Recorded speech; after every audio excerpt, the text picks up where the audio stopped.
I'm Viktor DeHaven, I'm Petra Fried and this is Tonight. on Murder, She Wrote. Anytime we get a woman like this, a middle-aged woman with a husky smoker's voice who just sort of commands a scene, I lose I my shit. live. Yeah, I live. I It's live. what I'm here It's what for. it is absolutely what I'm here for. What is she wearing? This little tart. I She is love dressed it. like Freddie Mercury in the I Want to Break Free video. This is a whole play right here. Oh my gosh, this scene, This is it's so out of left field, this scene. this is a doll's house. Like Uh-huh. this, she is playing like a Redgrave here.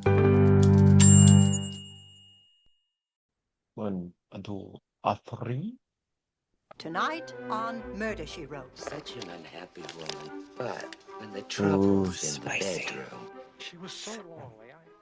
In the bedroom. In the bedroom. Hey, I I'm saw Victor that Von. movie. I'm petrified. Sorry to step over you, my dear. Oh, you're all good. And this is Tonight Tonight on Murder, on She Murder, She Wrote. Wrote. Yeah, it Oh, is. it certainly is. So we are Oh. still in the midst. We're knee deep in season 4. This hmm is, if it's Thursday, it must be Beverly. This is a classic Cabot Cove episode. Very cool, very cool. Legendary. Yes, very cool. So much to talk about. Before we do, what's going on with you? Oh, I just had a really wonderful Pride weekend here in Denver. Was this in Denver? This was in Denver, yeah. It was really Nice. fun. I came away with a little cold, which is why I sound particularly low today. But Yes. yeah, but What'll I happy. do? When I'm far away and I am blue, what'll I You're do? you're you're naturally a baritone, right? So I you're in am, your yep. bass you're in your I'm bass a mode. double bass Yeah. today, yeah. Oh, I'm a beautiful, sturdy lady. Thank you so much. Yeah, but nice. I had to do some work yesterday, so today I had a more free day, and I finally finished. I finally finished that miniseries that I had mentioned earlier, several weeks ago, The Other Bennett Sister. Hmm. Finally finished 10 episodes, and it was glorious. It was just fucking fantastic. Very nice. This is the Every the sort Pride of and bit of Prejudice one, right? That's right, yeah. The one that Yeah. tells the story of Mary Bennett, the sort of overlooked nerd, socially awkward piano playing daughter who gets a lot of barbs thrown at her in the series. I like that we live in a world where like one's fan fiction can become basically Like high more art. available. Yeah, yeah. It can, yeah. Basically. I Basically. I mean mean, it doesn't I mean sometimes it also just becomes 50 Shades of Grey, but the idea of remixing existing art is, remixing theater and remixing literature is not dissimilar to what we do as burlesque as and drag no, performers. not at all. Not at So, all. We often sort of find things that we love and attach to, and then find ways to subvert hmm those loves of our lives and or turn or retell the story in a different way. hmm I love it. I mean, I did a ton of cosplay drag, particularly toward the end of my time in New York City. And that mm. was some of the fun of it was finding a property, a character that I adored, and then telling my own story with it. I love it. Yeah. And of course, this series had so much fan service, so much fan service. Frankly, it ended happier and with a nice big bow on it than most Jane Austen books do in general. And they generally have Mm. pretty good endings. So it gave me everything I wanted. I don't know. I know you're not super familiar with the plot line and the characters of Pride and Prejudice. Is that right? Pride and Prejudice specifically, no. No, not Yeah. that one. I know Yeah. some Austen, I know Sensibility, and I know Emma, but Sure. I don't.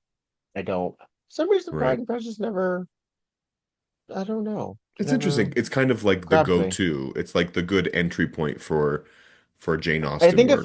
if I had found it along the way organically hmm the same way that I had found the other ones, because my gateway to Sense and Sensibility was Emma Thompson, my gateway to Emma was Clueless and then Gwyneth Paltrow. So it was sort of hmm like the film versions that would then got me Yeah. aware of the rest of them. Inspire But your interest in the source material. Sure. yeah, I think Pride and Prejudice, one of its sort of modern iterations was Bridget Jones' Diary, but that was pretty loose.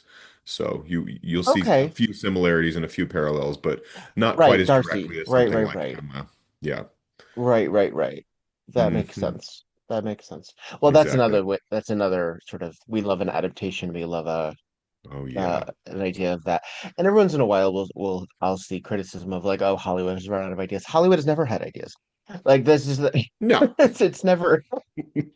I mean, and then even like really like fresh and interesting new things, I don't think can exist in a vacuum. I think you can see the source material. I think you can see the inspiration.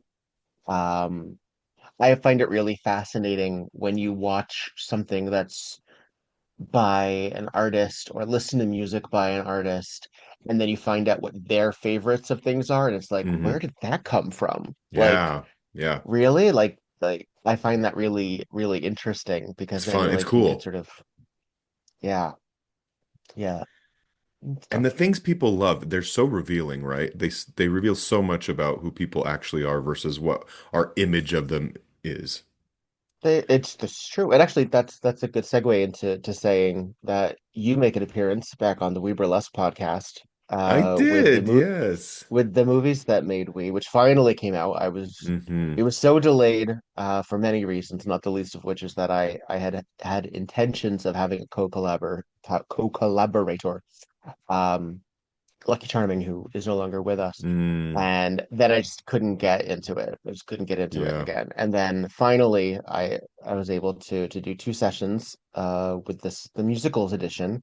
So yeah, and you were one of the panelists and you talked about the movie musical adaptations and sure did. that was very cool to include you. So I recommend people listen to it. It's a chaotic episode. We had somebody who came in late. We had choices that because people were saying once they selected like as we went, there was crossover. There's a lot of that. And I was finally at like midway. I'm like, I'm just letting this run out the way that it does. Right? You had to leave early. I Like had, there's yeah, like it was chaotic. Yeah, there was a lot of I was like, a lot of I chatter, a lot of appreciated. conversation. Yeah, we had a great talk. I listened to it yesterday, and I was just so delighted by that conversation. And Rain and Maggie were so lovely. Maggie and I Yeah. picked basically all the same musicals to talk You about. have so much in common, see? I know. It was very cool. Yeah. Yeah. Yeah, so yeah, I Very hope people nice. take a listen to that. It's a nice sort of step away from Murder, She Wrote to talk about something else in a passionate way. Yeah. Well, that's the I thing is want that to I know do. that a lot of times the Weaver Less podcast, it does get very, as I say, insular, which is very, very like burlesque people talking about what we do in various states of uh self-importance.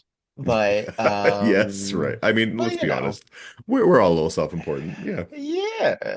But I really like doing those and I really like doing the music ones to Yeah. really sort of talk about like the it really gives people a really good shape Hmm. of who we are as folks. Totally. Well, and I love talking about media. I love it. Yeah, I could talk yeah. ad nauseam. Sometimes I listen back to our podcast and I'm like, Petra, say less. Say less. Like the kids say. I I've considered doing like a books that made we because I feel like what else can I, Mm. what other content can I scrape without with but I'm not as much of a literary person, so I'm curious to if I did like a Weber Less book club or a Weber Less book recommendations or something like that, I would need someone else to helm it. Oh, to sort of be the moderator, someone with like a sort of Yeah, a wide grasp of literary just pieces, right? who would know what to And ask, what would, totally. yeah. Because it's And I not that don't I know if I wouldn't could do listen. that job because I read, but I don't know that I'm super well read. I read regularly, but we all Well, it have our doesn't even niche necessarily have interests. to be, it doesn't necessarily have to be, grand Sure, um, or high literature, because even that that can get very dry and that can be big. But sure. to talk about like the books that sort of like the books that inspired me, Hmm. frankly, did not inspire me to keep reading, if that makes sense. Hmm. They made me want to look in other things, Sure. and it's not my It was in a different paradigm of thought, right? Like it it's wasn't, just not my medium. It's yeah, just not my medium. yeah, Yeah. It's not necessarily because I struggle with like dyslexia or anything like that. I think it might actually have something to do with like an ADHD situation, frankly. yeah, yeah. But I am an auditory person. Me too.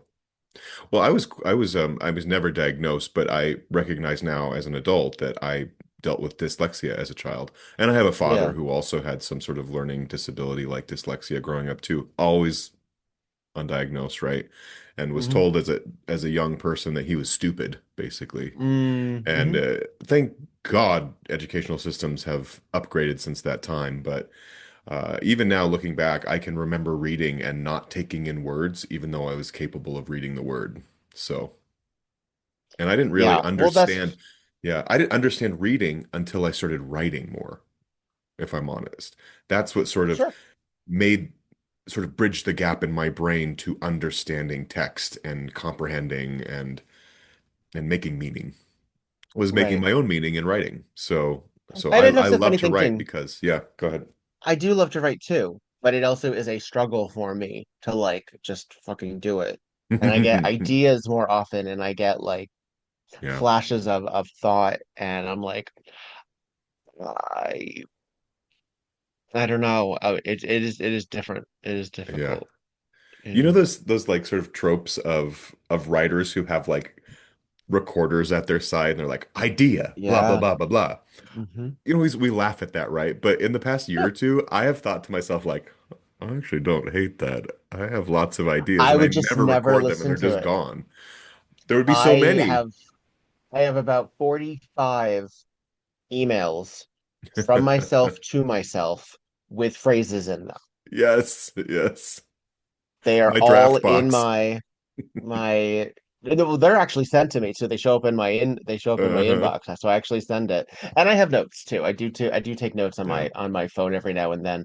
But like for the tasks, I have category titles that come to mind. I have Mm. uh I have phrases that I really like that make me want to write about them. So they're just like little because I think of dialogue a lot. Hmm. So I wrote that so that when I go back in at some point or another, I'll look at that and go, okay, I'll finally expand on that. But it's just of my inbox, I think about Yeah, 12 of those right off the bat from me. totally. That little flag, it's important. It's from you. Don't forget it. Yeah. Well, Well, yeah, so this is being recorded. So Pride, I always say Pride extends because technically the Stonewall riots, which we view as, the modern day gay civil rights benchmark movement, for pride. Yeah. um, technically moved into July, and the Compton uprising, which was really the precursor to the Stonewall Hmm. riots, was in August. So you know what? Let's keep it Mm. going. Why Let's not? just keep just be gayer than ever. You know, I Particularly as the world right. or our country, I shouldn't say the world, our country specifically would like us to stop. Yeah. You know what? I still have stamina. Bring it on. Yeah. Well, I mean, it also we can be the whole concept of like, okay, pride is over, wrath is here. Like, I'm not mad at that either. I mean, I feel like gay pride, gay wrath, gay uh business is fluid. Oh yeah, it's all two That sides of the same coin, right? you would go, I mean, they used to say like in the 80s you would wake up, you'd go to a funeral, and then you'd dance in the evening, like Yeah. because of the AIDS crisis. Here, if we protest, sometimes go to funerals and then also dance all night. That's okay too. I think Yeah. that's all right. Yeah. Well, I don't know about you, but when I was younger, I didn't really have a very strong relationship to pride. And I think Mm, maybe it's because I didn't really experience a lot of adversity as a result of my own coming out experience or my own queer experience. I also was quite stubborn about being a queer person. I didn't really want any, oddly, I didn't want any special acknowledgement for it. And I was Hmm. like, y'all are just being silly. Like, I like to kiss boys. What do you want from me? But as I've gotten older, and actually as the world has changed in the past few years, I have felt Mm. real strongholds toward pride that I never had before. I don't know if I mentioned this before. I perform in the gay men's chorus in Denver Hmm. right now, and that has been an illuminating experience and has really sort of lifted up my own feelings of pride because finding a group of queer people. I mean, mostly men identified, but not always. We're very lucky Hmm. at Denver Gay Men's Chorus to have a very open door policy toward all gender identities and people. But finding a space where you can show up and be yourself, just put on all the faggotry you want and feel free and open and vulnerable and And supported safe. and Yeah. safe. I mean, it's something we Yeah. experienced at Rock Bar in New York City, I think. We had a very sort of lightning in a bottle night on Wednesdays that was really, really special, and I think about it all the time. But it felt like a Yeah. very safe space to be yourself. And this is very similar to that. And just seeing people continuously show up for each other as queer people is so, I don't know, it's so moving. Like I don't even know what to say. I'm Yeah. like feeling a little emotional about it. Yeah. And specifically when I was driving down to our concert in March, which was called The Pursuit of Happiness, which focused a lot on sort of staking our identity and our claim to an American I uh sort of oh, what am I trying to say? You know, the faggots deserve all of it too. But Yeah. as I was driving down for that concert, it happened to be one of these No Kings protests day. And I was rerouted because of traffic on the interstate. So I was driving through all of these towns and suburbs, and even driving by churches through Denver with people outside with their No Kings signs and their rainbow hats and flags and things like that. I was overwhelmed with a sense of like what I do showing up as a queer performer open in the world is really important. And I should be proud Yeah. of that. And so I'm proud of you and me being two faggots talking about Murder, She Oh, Wrote online. I'm proud of that. yeah. I think it's cool Yeah. because some other faggot who likes Murder, She Wrote, I'm saying the F word a lot, sorry. You are. They're gonna find So right, us. we're demonetized. Yeah. No one's paying us for anything, so we'll say what we like. Anyway, soapbox moment. No, it's all good. I mean, that's part of the it's part of it too, is that Yeah. um we are reflective of the things that we get into. And I think that one of the reasons that we obsess culturally over why do gay men specifically, but why do queer people at large get drawn to specific types of people is that sort of craving for safety, is that Yeah. recognition, is that feeling. And as we've talked about this show, which is not outwardly queer, Hmm. there's a lot of queerness within it, not just characters that we can read subtext, not Hmm. because, we grew up with subtext being text. Right. Right. And the way that we were able to identify, I mean, the old Hollywood aspect, which, is hopping with queerness. The writers, Hollywood, I mean, who said it? Elizabeth Taylor said that without gay people, Hollywood wouldn't exist.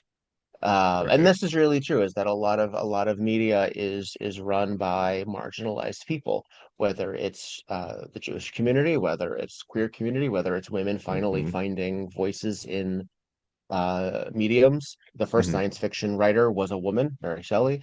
Like we still hit these little benchmarks, and we still hit these little um, glass ceilings, and Yeah. uh, I think it's very reflective of. It's important to remember that the podcasters that you listen to are also fully formed human beings, Mm. which is why when they're bastards, you need to know that as well. Yeah. Pay Like attention. when they have bad things that they are putting forward, these are important things to say because it's Yeah. not just fun and games. Everything is, No, we're putting it out there, related. right? Yeah, absolutely. Yeah. Well, and I have to So, say, watching this episode of Murder, She Wrote during the Pride season and amidst sort of all these cool Pride plans that I've been sort of enjoying, it was very cool because this Mm, episode feels very appropriate in some ways because it deals with things like sexual liberation. It deals with, mhm. I mean, we even Small have town like rumors. small town rumors, Yeah. reputation, Hmm. polyamory, right? These are ideas associated with sort of otherness or queerness or whatnot, even Yeah. though a queer identity is not always have to be associated with something sexual, right? In this case, it is sort of It open a doesn't, but door it, to understanding those things better. yeah. Well, this is also really interesting because this is about older women also. So Hmm. it's that quintessential what B. Arthur that talked about with the Golden Girls, where she finally got a script where women were what well groomed and well Hmm. dressed and well interesting and had sex lives. Um, all of the women in Murder, She Wrote uh, are given different perspectives in really Hmm. interesting ways. Like we've talked about the Lady Macbeth archetype coming across a Yeah. lot, but also the interesting element of I pointed this out early on about the cross-generational relationships that this show seems to highlight, but also sort of talk down on the idea of the younger man and the Mm, older woman. And sure. this is the younger man and all of the older women, but it's such an interesting variant on the theme. And for a delightful episode, it has a fairly violent murder. Yeah. This is not a poisoning. This is not a died in their sleep situation. This is a gunshot And we that see we the see body. in flashback. Yeah. And flashback, we also Yeah. see the murder or see the death. It's not. Hmm. It's arguable. It's arguable. This is Yeah. manslaughter. She wrote. Um, and I feel that one of the great things also is that it gives a whole new cast of characters. So all of these women that we've never seen before. This is the first time we're seeing Eve Simpson. And to Yeah. to believe that we get this far into the series where we finally get her, our horny real estate agent, I think is really cool that she's part of the storyline. We get Loretta, we get Ideal, we get all of these fat Phyllis, and I believe these people. Like I would watch this show. I Oh love a yeah. salon show, you know. You know what's fun about this episode too is if you look on the IMDb page, it's a small cast, but boy does it feel It's full. sprawling. It's It's yeah, sprawling it small. definitely has its stretch, right? Well, I mean, what? I mentioned just five characters right there, because in the beauty Hmm. parlor, you've got, oh, and we have also, we meet Tupper's deputy for the first time and technically the last time. It also involves Right. the mailman who Hmm. plays a central role. We have Seth and Tupper, very active. Seth's Oh secretary yeah. or assistant, Hmm. our manicurist, who plays an important role in a future episode. Hmm. Um, technically two additional episodes. Um, just a lot of stuff going on, and also, I Right. mean, for again, fairly heterosexual activity, but it still feels It stuffy. is. It feels very progressive, this episode. Even the conversations they have. Jessica can be a little judgy sometimes. I don't feel like she's particularly judgy. Maybe in the beginning of the episode, but as it moves on, she becomes very comfortable talking about the things that are happening and not assigning some sort of quality to these people as a result of it. Well, I feel she's a little dismissive. There's at one point where she tries, because again, we'll talk about this is about one guy having a lot of sex. And she's very quick to say, I feel like sex is less of it. It's more about companionship.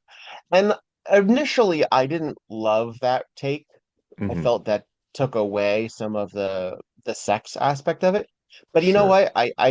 I then found it actually to be fairly important because as a um, sex worker inclusionary Hmm. feminist myself, it is often even Yeah. physical intimacy Right. is the companionship aspect of it. So I was like, okay, you know what? I'll accept it. Yeah. We'll get to Yeah. the specifics of that as we go, but Uh, Well, I have to say, like even myself, like observing this character who has a lot of sex with a lot of different people, and this idea of companionship, I thought, well, what's my body count? It's not, it's not in the basement. I have my numbers.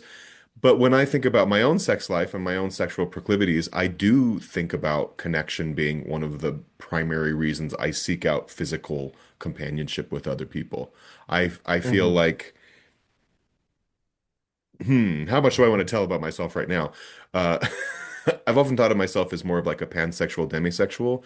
So having some kind of intellectual connection or affection for somebody is generally what inspires me to seek out a physical relationship with them. Sure. Can I do a hookup? Sure. Do I do it often? Not really. I, But I you've really also have to talked have a about sense. that once you're in, you're like, it's then there's like a hyper switch that falls on. Because when you're in, you're really in. Oh yeah, Like you, I yeah. once I start committing to somebody in a certain way, and it doesn't have to be like a full-on relationship Oh, I way, don't but even just even mean like, even as like a I don't even just friendship, mean like couplehood. I mean like yeah. sex. Like you An put on a affectionate bib and you go to friendship, let's town. say, or something. I mean, I related a lot to Jonathan Martin here, so what can we say? Uh, yeah, there is something about it, like because I care about the people that I'm intimate with, or I want Yeah. to care about the people. And so, watching this episode in 1987 and have them having these conversations, I Yeah. thought, wow, this is not a modern idea, this sort of sexual Right. liberation. It's actually been around for as long as we've probably been a species on this planet. But systems have told us that it's abhorrent and other and to be ashamed of, right? When in fact, Yeah. here we are. One of my favorite quotes is it was good, clean sex, right? Fucking love that shit. Good for you, Yeah. baby. And we're going to talk about it as That's we get right. into it. But Yeah. so maybe it is a good time to start it rather than talk Yeah. about it all before we get through. I get through But it. uh but yeah, I really really enjoy it and because of it, I feel really comfortable in this episode and I really get to experience the fun of it too. So a lot of times, I find myself getting cranky online a lot when people say like, "Oh, the true villain of this." I never today. You're old enough to realize that this person is really the hero, or this person's really the villain. And I find that to be a very reductive way of accessing, Yeah. um, not just morality, but media. And I think Hmm. we forget sometimes that protagonists have to be flawed so that anything can happen I Mm. saw recently some a criticism on Dan Futterman's character in The Birdcage. He plays the son who Right. is essentially ashamed of he's working through some stuff. He's a 20 something year old guy who is learning about his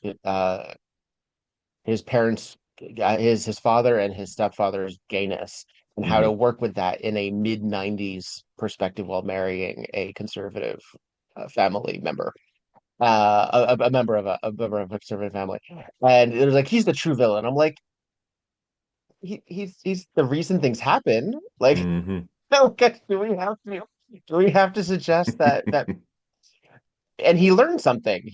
He's the one who has the spark at the end. He Yeah. defends his family by saying, "This is my mother." At the end, like you have to have flawed people to learn Hmm. shit. People like don't.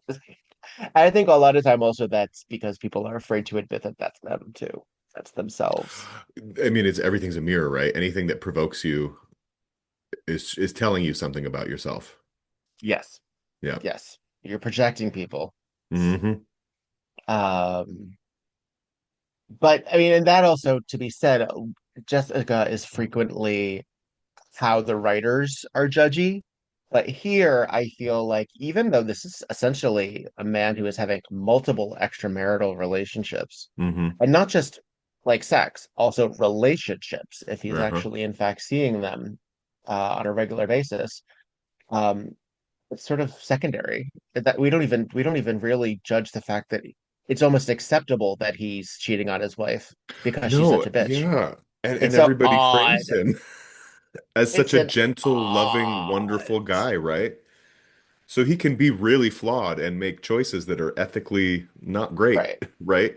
Because However, The writers have told us the victim deserves it because she's an asshole. I mean, that is telegraphed pretty clearly for us, isn't it? Uh, well, because it's another one because he's not the killer. I mean, sorry, spoiler alert. He's not the Yeah, killer. he's not the Like killer. he's so we know this that it's okay if we it's not one of those situations of, oh, we feel good, we feel like the victim deserves it because the killer is justified. No, an entirely different person is responsible Yeah, for her right. death. It's a whole Uh, rabbit hole that isn't even necessary, but it's so much fun. we are in Loretta's beauty parlor, and Hmm. Jessica's getting her hair done, that fluffy look that Loretta's trying to get her to embrace. And we meet the Literally the view whole right cast here, of basically. characters, right? Yeah, We they're all here. right here, we got Meredith Vieira, we got Joy Behar, we got Eve Simpson, we It's pretty great. So my we God, get this is such pink. there's a lot of pink. This reminds me of the beauty parlor in The Nanny that Fran Drescher Oh, works in sure. before she's fired. It has that kind of vibe to it, although maybe a little bit Yeah. more 80s peach pink quaint.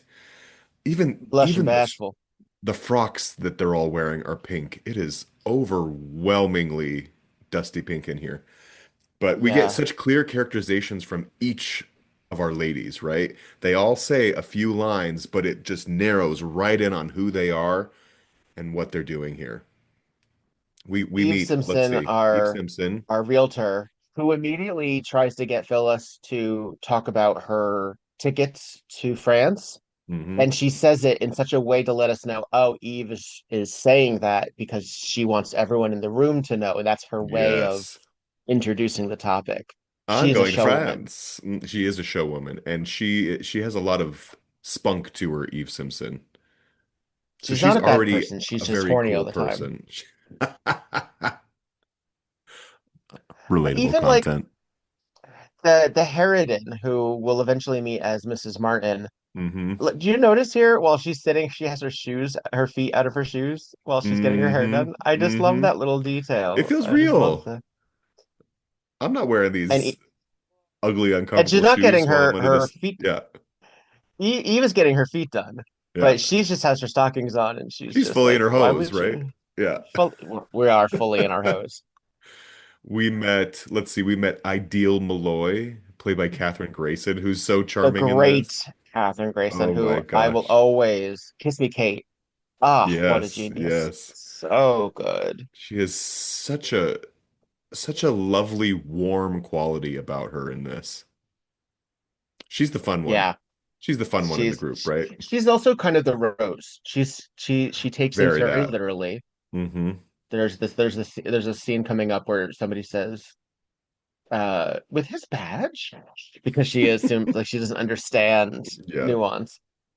Um, We Phyllis also is the have feminist Phyllis is the because feminist. Yep. she She's the mentions travel agent owner and feminist. Yes. I like the little barbs. These are real conversations with people who get annoyed with each other or have these are little sassy gay tiffs men. with each other. These are sassy gay men. Pride, baby. This is the Absolutely, Pride show. absolutely, Yeah. They're all reading each other and absolutely. bitching at each other and poking fun at each other. It's real. I And love no the way they write one's, I women mean, here. It's just fantastic. every once in a while, like clearly Eve is a little bit much when it comes to Ideal specifically. Ideal's just a little too vulnerable sometimes for Yeah. that kind of banter. Hmm. Um, there's that she's like, look, popcorn balls that are made to look like clocks. She's looking at her magazine. It's like, good, your guests can know Right. what time it is and gag. Uh, Like, that was one of my notes. Your guests can gag and still know what time it is. Brilliant. Sounds like a and I Pride feel event like, to me. oh, oh. And then poor Karine, who is Loretta's assistant, Yeah, who is treated so dreadfully by these women. I think our Mrs. Martin even says to her, "You little dummy." She calls her, "You little yes. dummy." I'm How not ready yet, awful. you little dummy. Yeah. She's And a she little just, Annelle character, right? She's very, very adjacent to with Annelle this in So Magnolia is. transatlantic accent, like, Uh-huh. it's so, it's, She's in her own world at times. When we get to the Sins of Cabot Cove episode where she has another major role, Hmm. she's just having like these, I don't know, this dialect coach. I want to know who they were. Like I want to talk to what the choices were. Yes. Um Also very quickly we get Beverly, who is Seth's assistant, Yep. played by Dody Goodman, who many will recognize as the horny secretary from Greece. That's right. She's so Yeah. lovely in this. When I hear music, my feet just itch to dance.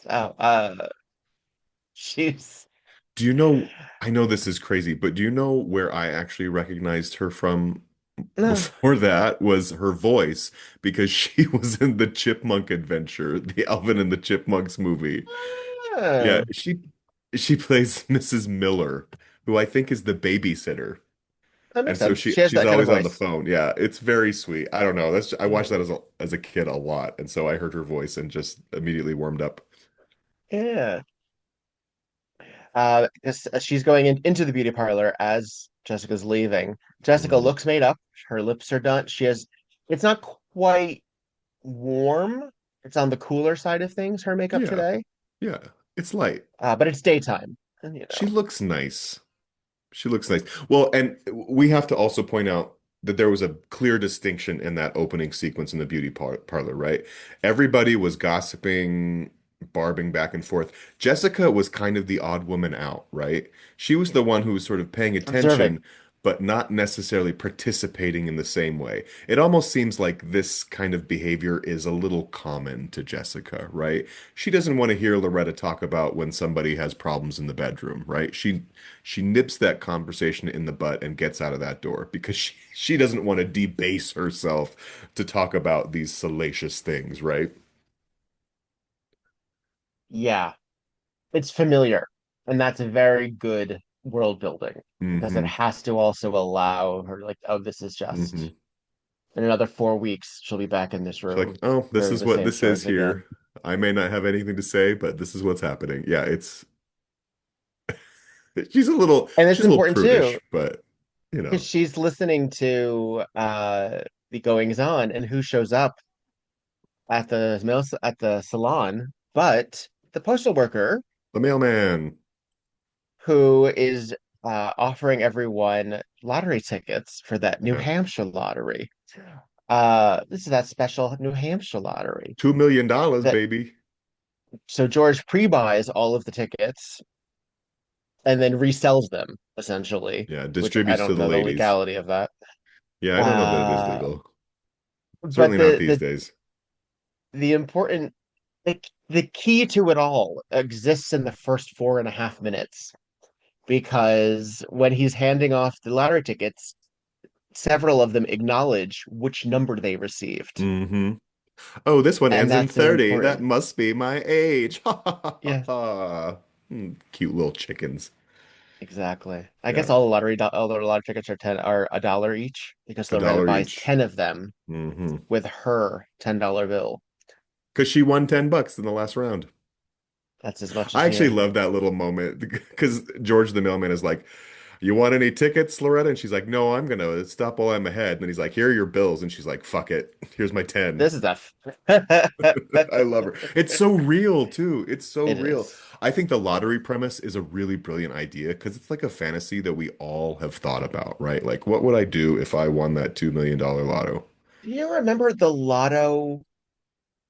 Uh, but like there was a Simpsons episode about it. I think every sitcom had an episode where Oh, somebody thought Roseanne they had won an something. episode. Yeah. They were all looking up. They like the missing ticket. Mhm. The Golden Girls with the Family ticket Guy. in Oh the my God, yes. in the aviator jacket. The mid to late 80s, all of our problems were going to be solved if we won the lottery. Yeah. And I wonder, even though I lived through it, I don't remember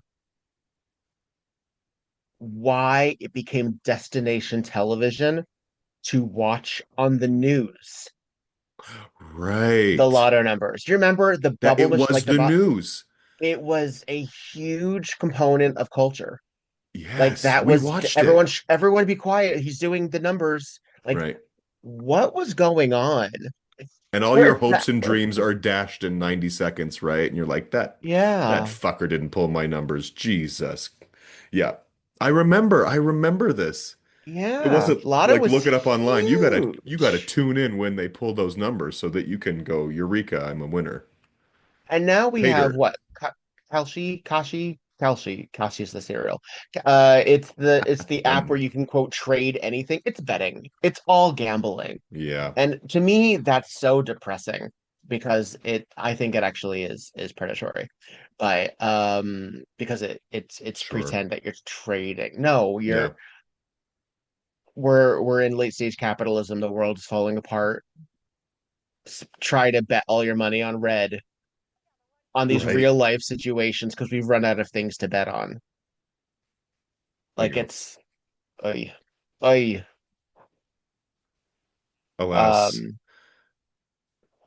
But back in the old days, we had to buy little pieces of paper and watch the news. indeed, Here we are. indeed. Here we I are. bet it's still booming. It's such a different world for me. I have never bought a lottery ticket. I received them as gifts, but I've Oh, never gone you never bought into one? Wow. no, no.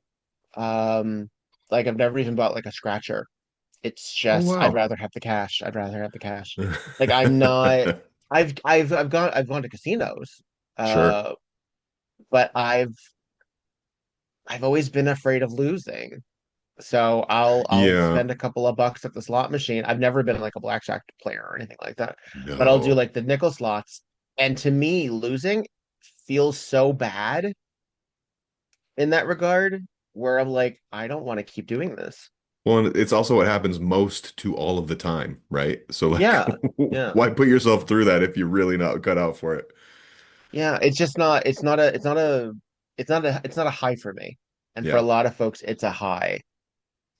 It is. Um, I play sometimes. I'm not a regular like lottery ticket buyer, but so if I'll be in the grocery store and I'll walk by the customer service desk where they have like the numbers. And if I see like a number combination that I like or means something to me, or maybe it's like my birthday or something, I'll be like, "Ooh, I'm gonna buy a lottery ticket. Maybe this is the one for mhm. me."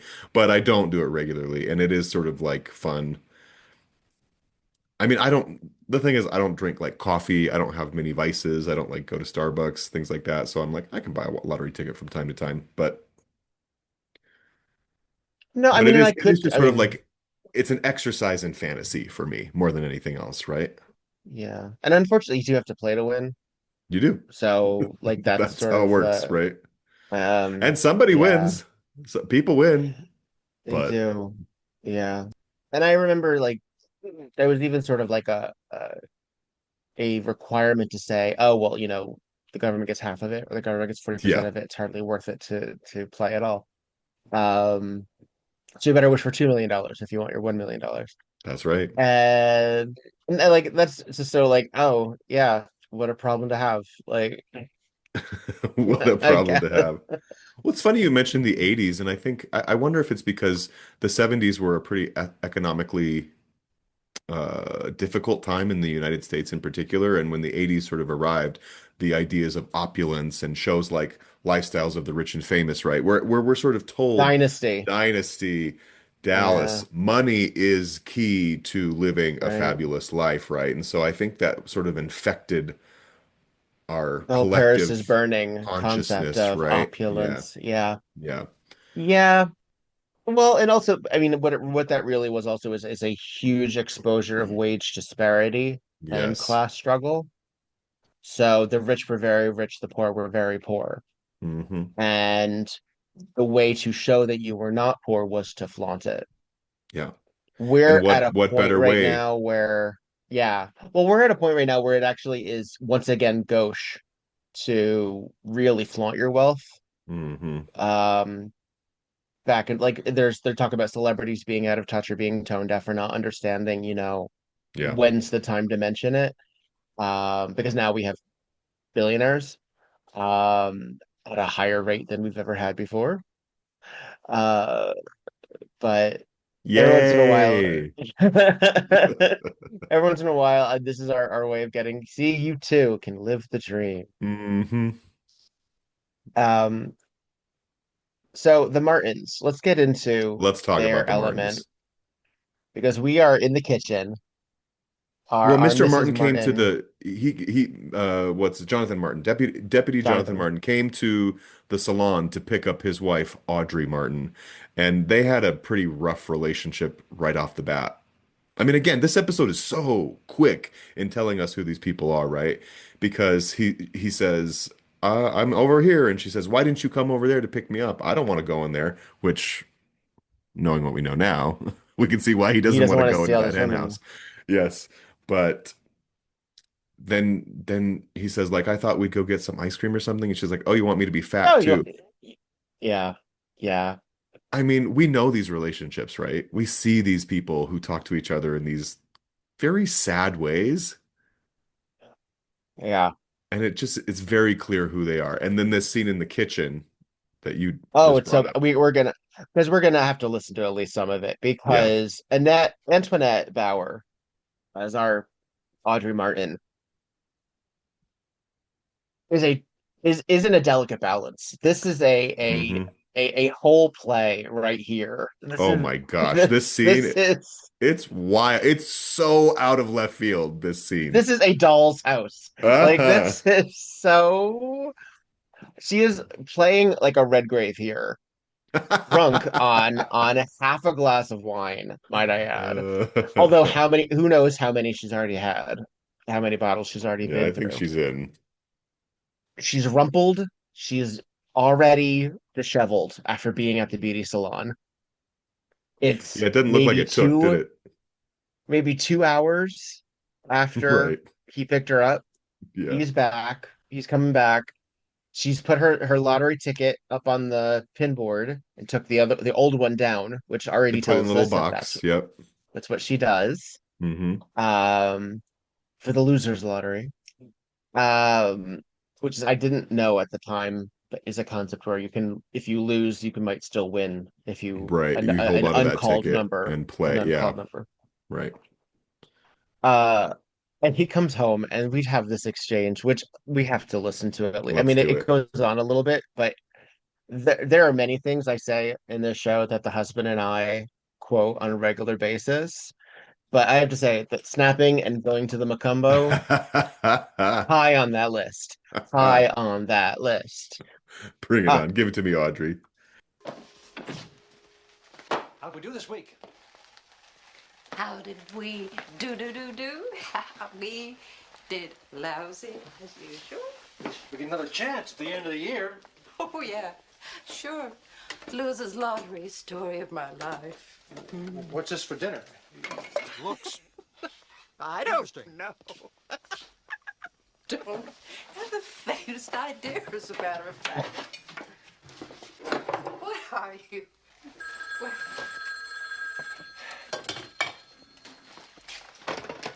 Hello? Hi, Flossie. What do you got? Uh-huh. Eve Simpson. Right. Okay. Yep. I'll get right on it. Yep. Bye. I gotta go. Gotta go. Mrs. Simpson's cats climbed up that tree again. Oh, I almost forgot. The French lace roses came in early this year. Oh, now, just a minute, Jonathan Martin. The last time I arranged your damn roses, I was bleeding for a week. Your roses. Charlie Wilson used to bring me gardenias. Single gardenia. He would pin it on my sweater and we would go dancing. We would dance all night. Of course, gardenias do not have thorns. I'll take you dancing. Oh, Tomorrow's my night off. We can go to. sure. Roseland, the Macumbo, maybe in the Polo Lounge. She's so backwater is just crawling with hot spots. I should have married Charlie Wilson when I had a chance. I could have. I should have stayed in Boston. Oh. Wow. it's so good though. It's so Wow. good though. She is flopping all over that kitchen. It is such, you know what it reminds me of? Blanche Mm. Devereaux at the Rusty Anchor, just dripping all Crashing over the out. set, right? Yeah, crashing out. It is wild. And The she is setting, genuinely mean yeah. to him. She is genuinely mean. Like she mocks him while he's on the phone. She interjects little barbs. She says that she should have married somebody else. And he's so sweet to her. He shows up, he's attentive. He brings her a basket of roses. And she has That something she disparaging to immediately say about dismisses. that. Yeah. That Your little damn roses. That's noise so we heard at good. the That oh gosh. ah, That noise we heard at the end of the clip is him throwing the basket of roses in the sink because he's so into the frustrated. sink. And we kind of feel for him too. She is a mess. And one of She my main is. points for the episode, I have like 4 points. One of them, I Please. wanted to sort of talk about Audrey being they already told us in the salon, oh, she's a sad, sad girl. She's a sad lady. All the problems are in the sack at home, whatever. But there are many references through the episode to her being a sad, depressed, miserable woman, right? But somebody even says she's happy being miserable. And I kind of want to talk about that because this scene is Yeah. so interesting when it comes to sort of living in your own despair and unhappiness. It's pretty clear that that's where she feels the most in control, right? Is being overtly miserable in front of others. Well, it's somebody else's fault too. Yeah. It's more fun when it's somebody else's hmm fault. And It's also, like I've never noticed performative this. misery. Do you see all these pills on the counter? Yes.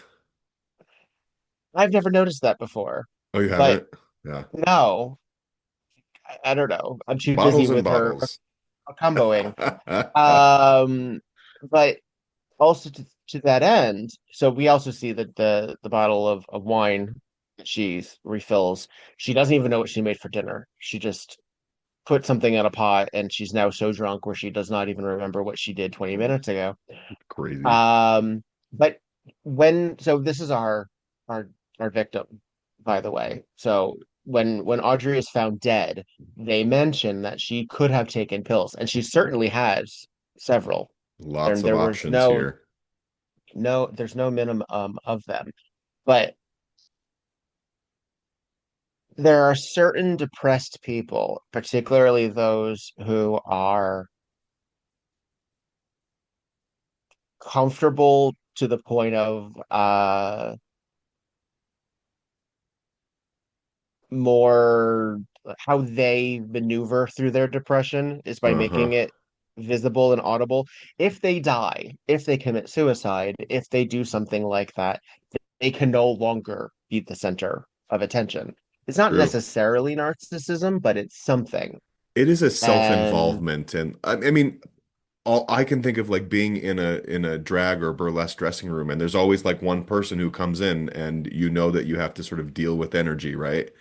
right, Do you know what I mean? Like there's they're always gonna that make one everything your person problem. who makes everything about themselves, and it's always somebody else's fault, and you just have to grin and bear it until that show's over, and you don't have to see them again for however long. So that's kind of what it reminds me of, is Yeah. those people who are very happy letting everyone around them know how unhappy they are. And she's not as old she's not as old as some of the other women in the salon, I don't hmm think. Right? It's sort of hard to tell because a lot of the style choices in the 80s sort of blur the lines. Yeah, But they do. she's Jonathan is also fairly young. But that doesn't indicate that he didn't marry an older woman because he seems to like older women. He sure does. Um, she talks about dancing at the Macumbo. I feel like that's a disco moment. So I feel Yeah, like I think they're probably of the same generation, I think. he's what, 40, Something like that. 45? That's crazy. I feel like if I put, oh gosh, I feel old all of a sudden. I was like, no, he's certainly older than that. Oh no, wait a second. He might not I'm be. old So too. I don't necessarily like using the real actor's age to indicate because I'm one of those people where if I believe it, then I believe it. Yeah. And I don't want to be like, oh, well, can you believe she's only this much younger? Like, hmm yeah, I can actually. But at the time of this filming, Audrey Martin was 54 or 55. Okay. Jonathan Martin, let me see, played by Rick Lenz. Uh, born in 39, so 1987 minus 1939. He's about 46, 47, 48, I would have clocked him at depending. 48. Yeah, yeah. So I obviously thought he was much younger, because I said 40. Right. Um, we have an entirely different kitchen dynamic that is Hmm. a delight, I love it. I'm frankly. so glad you do too. The relationship with Seth and Jessica as BFFs, platonic uh BFFs, is just ongoing. There is no sexual tension. There is no tentativity. I don't even know if tentativity is the word, but there's no tentativeness. Hmm. Very comfortable. Brother and sister to a fault. Or Queen Gay and best Fat friend Gag. and Yeah. I'm telling you, the second he was on screen at that kitchen, or even when he asked her on the street, I want to try a recipe. Can I come over and try with you? I was like, you go, girl. you go with your chicken You Veronique. make that He's so dish. Right? um Pride. It's a Pride episode. it is a pride of Yeah. he's He's very making curmudgeon calamari. too. Yeah. And this is also such a weird thing because this is a seafaring town. They Hmm. make a lot of their money on fishing and such. And we have Tupper in here who doesn't know what calamari is. And I It's understand yeah. that's silly. It's That's silly. silly. It is silly. He But I knows what mean, the fuck calamari is. What the fuck? What is that? Some sort of fancy chicken? You know what fancy chicken, calamari sir. is. Yeah, don't mind these little tentacles. All I mean, I chicken has guess tentacles. it's very possible that Tupper, although he loves her clam chowder and all of that, we'll get into that in a future episode soon, actually, because this is Yeah. towards the end of Tupper's tenure. Um, maybe he does think he can go into the ocean and get fish sticks. Maybe that is Bandicamps. I actually think the dynamic between the three of them in this episode is probably the strongest and the most sort of lived in of any Cabot Cove episode we've had. They all have such clear relationships to each other. Amos shows up to return a book to Jessica about fishing spots that belong to Frank. of And then he course. lingers over the stove saying, Ma, that smells awfully good. And Seth is just like, go away. I'm not sharing with you. It's so funny and so, like I said, curmudgeon. They all have their own little ticks and idiosyncrasies here. Meanwhile, Jessica's just teasing Seth ad nauseum. Yeah, yeah. And Tupper's here out of uniform too. It's Yeah. interesting, Cute little because bomber he's off jacket. tonight. Yeah. He's supposed to be off tonight because Deputy Jonathan Martin is supposed to be scoping the field, and he got a Hmm. call, as we heard, depending on how much of that Eve Simpson's cat had climbed a tree again, Yeah. with some regularity. It's a very bad cat. It's a very bad cat. Uh, Did you notice it's what a was bad. happening behind him while he was on the phone, though? Jessica and Seth were like, hide the apple pie so he doesn't see it. They don't want to share with Amos. It's so selfish. I love it. It's But yes, he got this call from Flossie, the dispatch girl. By the way, yes. Flossie, that sounds like a stripper's name. I love that for her. What is it short for? Like Flossarinda? I don't Maybe? know. I have no idea. I've never heard that as a nickname for anybody ever. No. No. I mean, I've heard of it like as an old fashioned, like, I don't know, like a nanny goat, as like an animal. Like, let me see, It looks like Flossie, it is a diminutive of Florence, Flossie. like Flo. It's also a British tortoiseshell cat, Oh, as all the this talk of oldest living pussy. cat, born in 1995. Oh my goodness, this Wait, baby. not still alive. 95? Yeah, yeah. Wow. Oh, well, so she's the oldest. She passed in 2024, but she is the oldest living cat, evidently. Wow. Yeah. Rest in Oh. peace, Flossie. We love you, girl. But her story has, wait, domestic cat. No, she is not the oldest cat ever recorded. Well, then what is this? Oldest is the oldest living cat, but not the oldest cat recorded. Oh, living, because the other Ah. one had Pat. Oh, well, now she's okay. You know what? It's not. Yeah, she has her own Wikipedia page. People check out Flossie. Um, 29, age 30. Damn, I got That's an old distracted. cat. Flossie, Yeah. Flossie, She must Flossie, have been a Flossie. ghost at the end. Jeez. Uh, there's also a candy. That's cotton candy. Interesting. It's so funny. I just typed in the word Flossie, and all I'm getting is cat. So, if it, That is so funny. it's a very bad cat. Oh my gosh. Um. Oh, just said. Audrey's dead. Yep. Yeah, While at yeah. Jessica's house, Amos was talking to Flossie, who couldn't get a hold of Jonathan Martin, and they heard a shot at his house. So naturally, Seth, Jessica, and Amos must go over to investigate. They And must. there's the dead fucking body laying on the Yeah, floor, gun in hand, shot in the yeah, chest. yeah. Which you don't do. It's not, I mean, we learned this in our John Glover episode recently, right? Like, it's important, like, what hand the gun is in order to Well, shoot oneself in well, the head. don't. And she didn't shoot herself in the head. She Well, I shot mean, herself yeah, yeah. in the chest, But just like the which mechanics of how you hold the gun and shoot yourself are important. And this doesn't make sense. This does not no, make sense.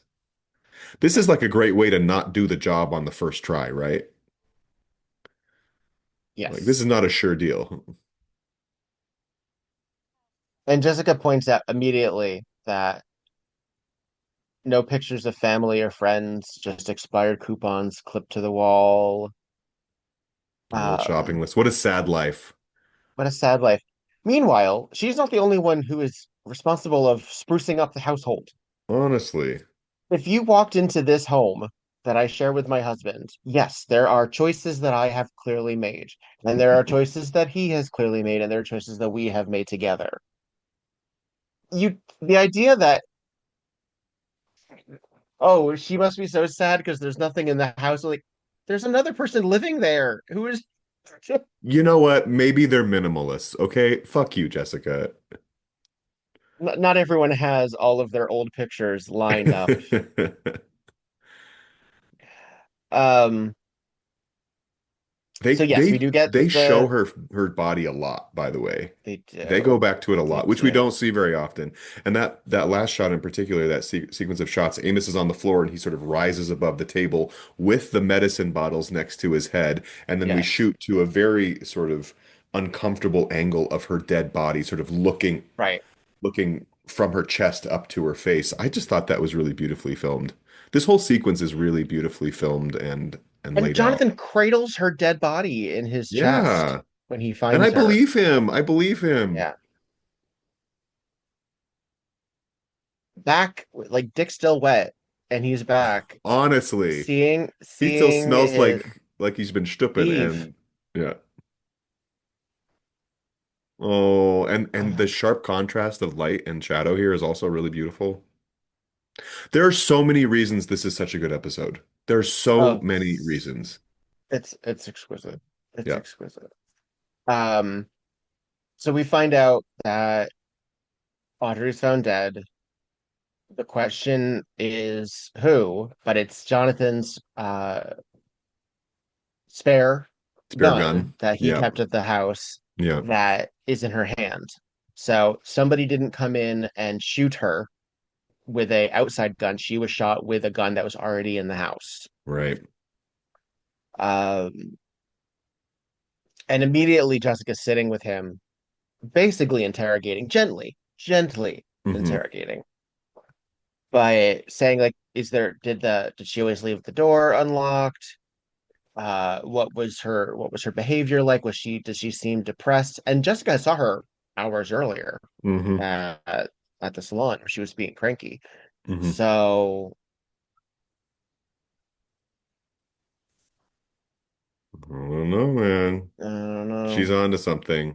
Somehow the gun got into the kitchen, and it Yeah. seems unlikely that an outside source would have brought it down from the bedroom. Yeah. So invariably, she must have, or he killed her. Because Right. for a minute, Jonathan is suspect. Well, because he doesn't have an alibi. He doesn't. He Because was they off. couldn't get a Well, hold of him. His radio was off. And yeah, so they don't know what he was doing for this series of like 3 hours this evening. after he visited Eve Simpson. And Yes. And then her he, in distress pussycat. yes. And he said he left her house around 7:30. And at this point, what? It's like 9 Yeah, it's like or a 8 few or hours 8. Yeah. later. Yeah. Not Because even they Seth actually. said she had been dead for several hours, for a few hours at Yeah. least. Yeah. Which was that was a late dinner that oh he left just Simpson's Eve's at 7:30. Right. So he was probably with Eve for about an hour, Hmm. we'll say. So it's probably about somewhere between Eve and so he wasn't so Audrey wasn't killed Right. while he was at Eve's, I guess is the important note. Right. That's the thing. That's the thing. Right. Because even if we didn't know what Eve and he were doing, she could alibi him by saying, "Oh yeah, he was helping me with my cat," but he wasn't. Got it. Well, Um, kinda. no, but he wasn't because he wasn't there. Right. Because by the time she was up, we're back in the pink room. We're getting another few folks. We get another few glimpses of the folks, including Ideal. Hmm. It's another day, and they're all back at the. That's another question I have, and in particular about Murder, She Wrote, because it seems like this one little salon always has the same people in it every single day of the week. Meanwhile, Jessica's not in for another 6, right? Right, What do right. these people do every day? Go get their hair done? Loretta is making a Well, steal. She's stealing from these women at this point. I mean, She's an the criminal Ideal, here. Ideal who is also painted as a sort of depressed, divorced woman. Hmm. Um, Eve is nasty to her in the first scene, mentioning when, oh, you haven't gotten lucky since your husband left you. Hmm. Um, there's probably a ritual of Ideal hanging out at the salon because she has nowhere else to be. She's an older woman. She's probably retired if she ever worked. Yeah, Um, and there are people who get their nails done almost every day. Like there really are. Like I back in guess we didn't have so. Yeah. they're not doing acrylics. They're not doing like gels. They're doing like temporary um, nail detail. I So mean, I suppose if you don't work, you're living in a different time where money is sort of spent differently.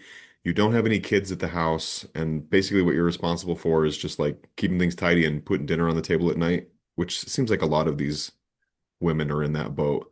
I guess you might as yeah, well want to go hang out with your friends during the day and be catty bitches. I guess I like it, yeah. We but it get does let's seem a get a little unlikely. let's get a little audio from this because we get some good uh catch up. Yeah. Oh, poor woman. Good she got her hair done yesterday. Oh, Eve, what a dreadful thing to say. Well, admit it, Ideal. When you go to that great coffee clutch in the sky, you'll want to look your best. But Eve, Audrey killed herself. Oh, I don't know about that. What? Well, I just heard some talk. That's all. Okay, Loretta, what have you got? Bo Dixon. Well, Bo at the diner told me that Hey. Sheriff Tupper took away Jonathan Martin's badge. Oh, what's Jonathan's badge got to do with it? Well, you ask him yourself, Ideal. Don't tell me, Sheriff, you're gonna finally let me put a little curl in your hair. No, this is a business call. Okay, Sheriff, what gives? Did Jonathan Martin kill Audrey? With his badge? Well, nothing's been determined as yet. Why, Jonathan Martin wouldn't do anything as dreadful as all that. Why, he's the gentlest man in the whole world. Well, I must say, I'm inclined to agree with Ideal. No, I don't know about that. We all know how Audrey Martin treated that man. Why, he was like a time bomb, just waiting to go off. Tick, tick, tick. Did, So delightful. Ah, Just great. I would Loretta is such a grande dame, right? When they're like, "Oh, she killed herself," and Loretta just slinks in the room through this beaded curtain over the doorway, saying, "Oh, I don't know. like a Hollywood madam, I like just love walking her." in. Like I this mean, scene. she is head bitch in this space, right? She Yes, is in charge here. And she plays it that yes. way. It's so great. She absolutely plays Mother Hen. She really, really does. Hmm. She is perfect in this role. Yeah. I love Loretta in this series. That husky Um, voice, that oh, so good. it's very Kate, oh gosh, what's her Hey, name? Gunderson. Kate Gunderson, yes, Yeah, from our cemetery vote episode. yeah. Ruth Roman plays Loretta, Hmm. and she in old Hollywood was known for things like A Stranger on a Train and Beyond the Yeah, Forest. She did a lot of like little bits. She was never like the leading lady. She was never like a Joan right, Collins or right. what have you. But but we love Eve Arden. Like we need Right. these And this Murder, secondary She Wrote characters. was the end of her screen career. Playing Loretta Yeah, was how she went out. She said, yeah, that's true "This of is a few great. of It's been the fun." I think of Kathryn Grayson Right. as well. Oh yeah, of Um, course. but very Yvonne Carlo, very like Oh yeah. love her, Oh yeah. love her. Anytime we get a woman like this, a middle-aged woman with a husky smoker's voice who just sort of commands a scene, I lose I my live. shit. Yeah. Yeah, I live. I It's live. what I'm here It's what for. I it is absolutely what I'm here for. Yeah. Um, let me see here. Because I love the Pat She Carrolls and the B. Arthurs of the world. You know what I mean? They yes. are It's the Stritches. Yes, that are in Francis. I mean, and gay this is the icons. show. Yeah, they really are because Yeah. they are. And it's so funny because at one point I remember talking to is a deviation, but it's a similar theme. I remember somebody talking about how they were very uncomfortable with Mommy Dearest being a gay iconic film Oh, because of the abuse within, yeah, sure. and that it was sort of unchecked bipolar behavior that led to child abuse, and that it was camp, and that these serious themes being camp bothered them. Now, I can't say, and I'm not here to call anybody a hypocrite for having different limits or different standards and what they find appropriate or not. I don't know if they felt that way about everything, including Hmm. like your Valley of the Dolls, which glamorizes drug use, or your, any number of things which glorify infidelity or other behaviors. Yeah. But I thought it was interesting that their litmus test was where they cut the line was child abuse. And why gay men specifically lived for Joan Crawford and lived for Faye Dunaway as Joan Crawford Mm. and Faye Dunaway in general. And I was like, I think at a certain point, like your certain era, they saw their parents in that. Because they grew That's up what with I'm women like thinking. that. Yeah. At a certain point, however, that's not reality. Not a lot of people are growing up these days and seeing themselves in Joan Crawford. And maybe that's why we're losing the texts. Maybe that's why, our Yeah. generations don't have those references and we see this whenever like someone doesn't know who that is on Drag Race, that kind of thing. Yeah. Um, but the qualities of that affectation, even though it's a time capsule, it feels timeless. Like it Yeah. feels still very relevant. I don't know what it Hmm. is exactly. Even though no one's walking around, only drag queens are walking around like these characters now, Well, we really. see these characters in different ways now, right? These types of larger than life, overly emotional, on the verge of either exploding or totally melting down, right? We see them in reality TV. Like Oh, sure. Crawford is a That's actually housewife, quite true. right? That's a very, very good point. And as someone who doesn't do a lot of Yeah, like the exactly. housewives or reality, that's a very, very good point. We have Hmm. absolutely replaced the Yeah. socialite woman with socialite women. Yes. I mean, think about it, like holding up a no wire hangers or throwing a fake leg across the table. Tell me how that's different. Yeah. Don't talk It's about my husband, Lisa yes. Rinna. Prostitution horses. Yeah. Come on. y- This is Damn. who these women are in today's sort of media landscape. That is a very astute observation, Mm. Petrified. Well, you know. Damn. You were due. No, I'm kidding. Well, I got laid a lot, so I'm really fresh brained. Oh, yeah. Well, it's Happy Pride, everyone. Happy Just like Pride. Jonathan Martin, right? Yes. Well, we're still learning about this. So Yes. Jonathan Martin, clearly very, a hot topic around the teapot. Um, in the salon, all of the women seem to have an opinion on him, mostly saying, he's like a nice guy. Loretta's a little quick to say, well, maybe he did finally snap Right. and Love that finally detail, by the way. Love that it's little so good. detail. So Yeah. good. Beautiful So good. writing. Beautiful performance. Hmm. The delicacy of casting doubt while also remaining unsuspicious, Hmm. I think is very good stuff. Hmm. Um, It's just the Jessica's level of turned up, right? Just turned up enough yes. to like, well, I wonder, but Yeah. thanks for the Yeah. tea, Loretta. Yeah. Yeah. And it's another interesting element because Jessica's not in the room for that too. That's for us. That's for us. Um, that's not going to be used against her later, Yeah. per se. Yeah. Um, Seth is upset that his New Hampshire Weekly hasn't shown up because George the mailman, when he goes to visit his sister and picks up those lottery tickets, also picks up the New Hampshire Weeklies, and they don't go on. They didn't end up on the truck somehow, Nobody got and them. he doesn't know the answer to this crossword puzzle that he's been working on. Such an interesting way to give us this information. Uh-huh. But it's also character development. Like it's Oh, it's character brilliant. Oh, interaction it's between brilliant. Jessica and Seth, the way he says, "Tell me what the answer to this clue is, because I don't have my issue from this week to check it." And she says, "Well, I would, but you're gonna be mean to me about it." And he's like, "No, I won't." And then she does, and then he is. Exactly. I love it. I Exactly. love it.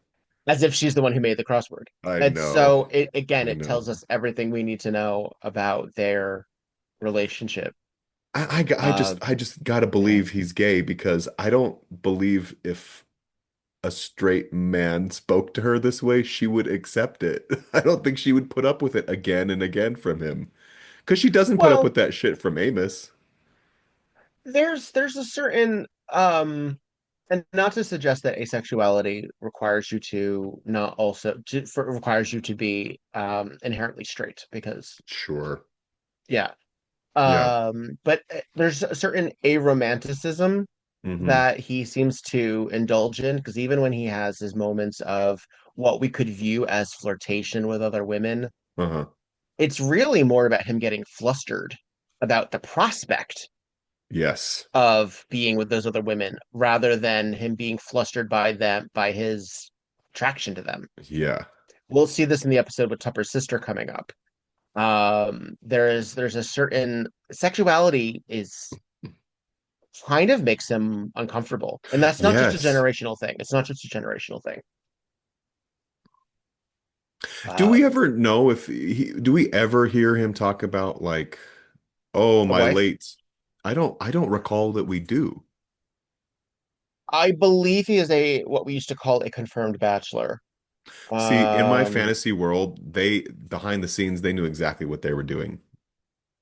And he's intentionally played as a sexually ambiguous character so that he can have this type of relationship with Jessica that feels based in friendship and not sexual tension. okay. Yes, he had been married. Ah, damn. Marriage occurred. No, no, that does. I mean, I know. Ca- Ca- Cary Grant, You Cary never Grant, know. Tab Hunter, like Honestly, many, many, Anthony many. Perkins, Yeah. many. Seth Hazlitt. So according to the Murder She Wrote wiki, thank you very much. Seth Hazlitt was a widower, as his wife Ruth had passed away before the series began. The couple also had at least one daughter together. That seems weird. I don't think he has a child. Hang on. Hmm. Oh no, no, no, no. That I guess that Does she is show is up? and She does not, but in one episode he mentions that Jessica mentions that Seth is waiting for his daughter to have a baby in the episode Deadly Misunderstanding, which Oh, occurs in season 7. That is a late in development yeah, edition, which doesn't mean it's not canonical. Interesting though. It's interesting because that means that the writers yeah, didn't know that necessarily going in. yeah. Show Bibles are important, people. Um, so when he and his brother Richard were young, they both tried to sign up for the Navy, but were turned down because they were too drunk and young. They both fell in love with the same woman named Molly, which caused their rift. We'll get into that in that episode in season 7, or in which Richard shows up in season. I forget. I don't remember. In any event, he also has. Yes, we know about his brother. He also has a niece, but it's not explained how or how they are related. Hmm. So, and also bisexuality exists. And Of again, course, of there is course. a certain I don't know, the idea of them immediately avoiding any moonlighting situation is very smart of them. It Yeah. allows her to have these dalliances because she has many, many men that she either flirts with or has possibilities with. Uh, Man of Jessica's boudoir.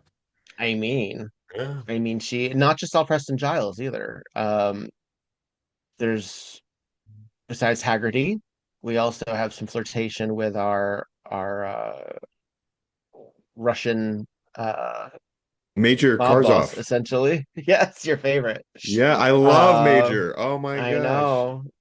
AKA the Fat Man in Jake and the Fat Man. Yeah. Um, and yeah, so she's still a vibrant, vital woman. Hmm. He seems to have cooled. He no Right. longer has to press the gears down so hard, Yeah, you he's know. happy just trying out his recipes and And fishing. He is on out. He is a fisherman. by the way, I have to say I love that he's so concerned with his recipes in this episode. He reminds me of Kronk in The Emperor's New Groove, like my spinach puffs. Yes, yes. Who is also sort of asexual bimbo. Right? Yeah. Bringing it around. Yeah. Where were we? Oh, the husband and I, we got into watching DuckTales somehow. Woo! And Launchpad is giving Major Kronk vibes. So Oh, that's a um sexy duck, that launch pad. Where are we? uh Oh, we're back in we are Seth's only half office. Yeah, we I know. we're I know. Folks, We've been you knew it was talking for gonna like an hour happen. and a half. Yeah. You knew it was going to happen. Womp womp. Um So Tupper, who is still feeling a little queasy from that calamari, is hanging out with Seth and Tupper. Sorry, with Seth and Jessica. Gosh, and is sharing the same information, Hmm. basically. Amos is such a drama queen. Oh, I don't feel well after last night. After that. All that caterwauling women. Ugh. I, what's really cool about this episode is we get a lot of Seth and Amos, but also because the supporting cast is almost entirely made up of women, and both Seth and Amos are at a bit of an impasse. They don't really know how to enter those spaces and talk to these people in effective ways. They Right. need Jessica. This is one of my Yeah. notes is that Amos actually asks Jessica to do things for him because he just doesn't know how to do it. So it's a kind of a breath of fresh air compared to his general stubbornness, right? And unwillingness to see things as they are. For him to say, you know what, Fletch, I need you. Can you please step in? Yeah. Yeah, it's Yeah. nice. Yeah, and we see that eventually with Metzger too, to a certain degree, Yeah. when he needs her to jump in. But his is more tactical. Tupper's is more, I don't, I would feel much better if you did Yeah. that instead of me. Or it would be, or Right. frankly, I'll get more. We'll get more information. Um, but I don't want to do that. It's inappropriate for me to be the one to do that. It's yeah. Right. Uh, I want to highlight Phyllis here because she's not um yes, she is certainly a man of Jonathan's boudoir, women of Jonathan's boudoir. Um, there's an interesting moment with her and Jessica that I want to highlight. I want to take a listen to it. Let's hear. Thank you. You were such an inspiration to me when Barry died. Well, my goodness, that's very nice. Seeing how you stood on your own 2 feet after your husband passed away helped me to make the decision to keep our travel agency and run it myself. Well, you've done an outstanding job of it. Well, pass that on to Eve Simpson, will you? She's been on my back all morning. Doesn't seem to understand that I can't give her 2 airline tickets for the price of 1. And while that scene is really just to give us information about Eve, it also Hmm. shows Jessica's impact on her small little town as Yeah, well. And I absolutely. really like that. I just really like that. Hmm. We get a lot of information just in those 2 sentences that Phyllis is a widow, and that she runs the travel agency, and that Jessica's one of her best customers because who the hell else is leaving and coming back to Cabot Yeah. Cove? She's on a plane every Um, other day. this is back when you needed a travel agency Hmm. to, well, you didn't need, but you could It indulge. certainly made things easier. But we find out in that cruise episode that um, Joanne Worley and uh, oh God, Vicki Mama, who Lawrence. plays Mama? Vicki Lawrence, thank you. I was gonna say Yeah. Carol Lawrence, entirely different actress. Did not use the travel agency, so because they're broke. I just really like that. I just really enjoy It's a that. lovely detail. Again, so much world building in this episode. Really settled in. And then perhaps the most chaotic scene in the whole episode here. Jessica is in, I just have to highlight these maroon slacks and this beautiful sort of light cranberry colored silk blouse and scarf. She looks so beautiful in this very simple casual outfit. I I love that you like it. I You don't think like it? it's wrinkled. It looks so You think disheveled it's to me. wrinkled? I think it's just catching the light because of the silk and the color. It's very, I I see creases. I don't curious. know. Also, that bird cage is empty, and I don't know what happened to Tweety, but something. She's between birds at this moment. Francesca killed her. Oh dear, a dead canary. So So Jonathan she's comes over to having she ha Jessica's house, right? And he's and like, she I just need your gets a help. cramp. I'm innocent, Jessica. Oh, your shoulders are sore. Let me just sneak in here and rub them for you. And he nonchalantly starts rubbing her and gets just closer and closer. Now down her arms, a little bit closer to her tits. I know, I I know. know. And then the doorbell. It's the doorbell. And And she has her George with the moment where she's like, mail. oh no, I see what's happening here. Oh no. And I well, I and I don't. Do you think there was some moisture suddenly occurring? Like, do you think like yes. she was? Yes. Yes, that is the story that I am running with because the the noises she's making, the way her body is like releasing and sort of soaking up his affectionate energy, right? Hmm. I have to assume because if she weren't feeling a little something, I have to assume she would have handled this situation more gracefully and less like, Flustered. oh shit, flustered. I gotta get these motherfuckers out of my house, right? Right. And then Because she as she immediately closes the pulls door George on in them, yeah. to get him out, basically. Right. And as soon as they're out the door, she lays her back against the door. Oh, what a I relief. know. That was a close call. And then runs to her side table. I'm not so sure that she's used to Victor.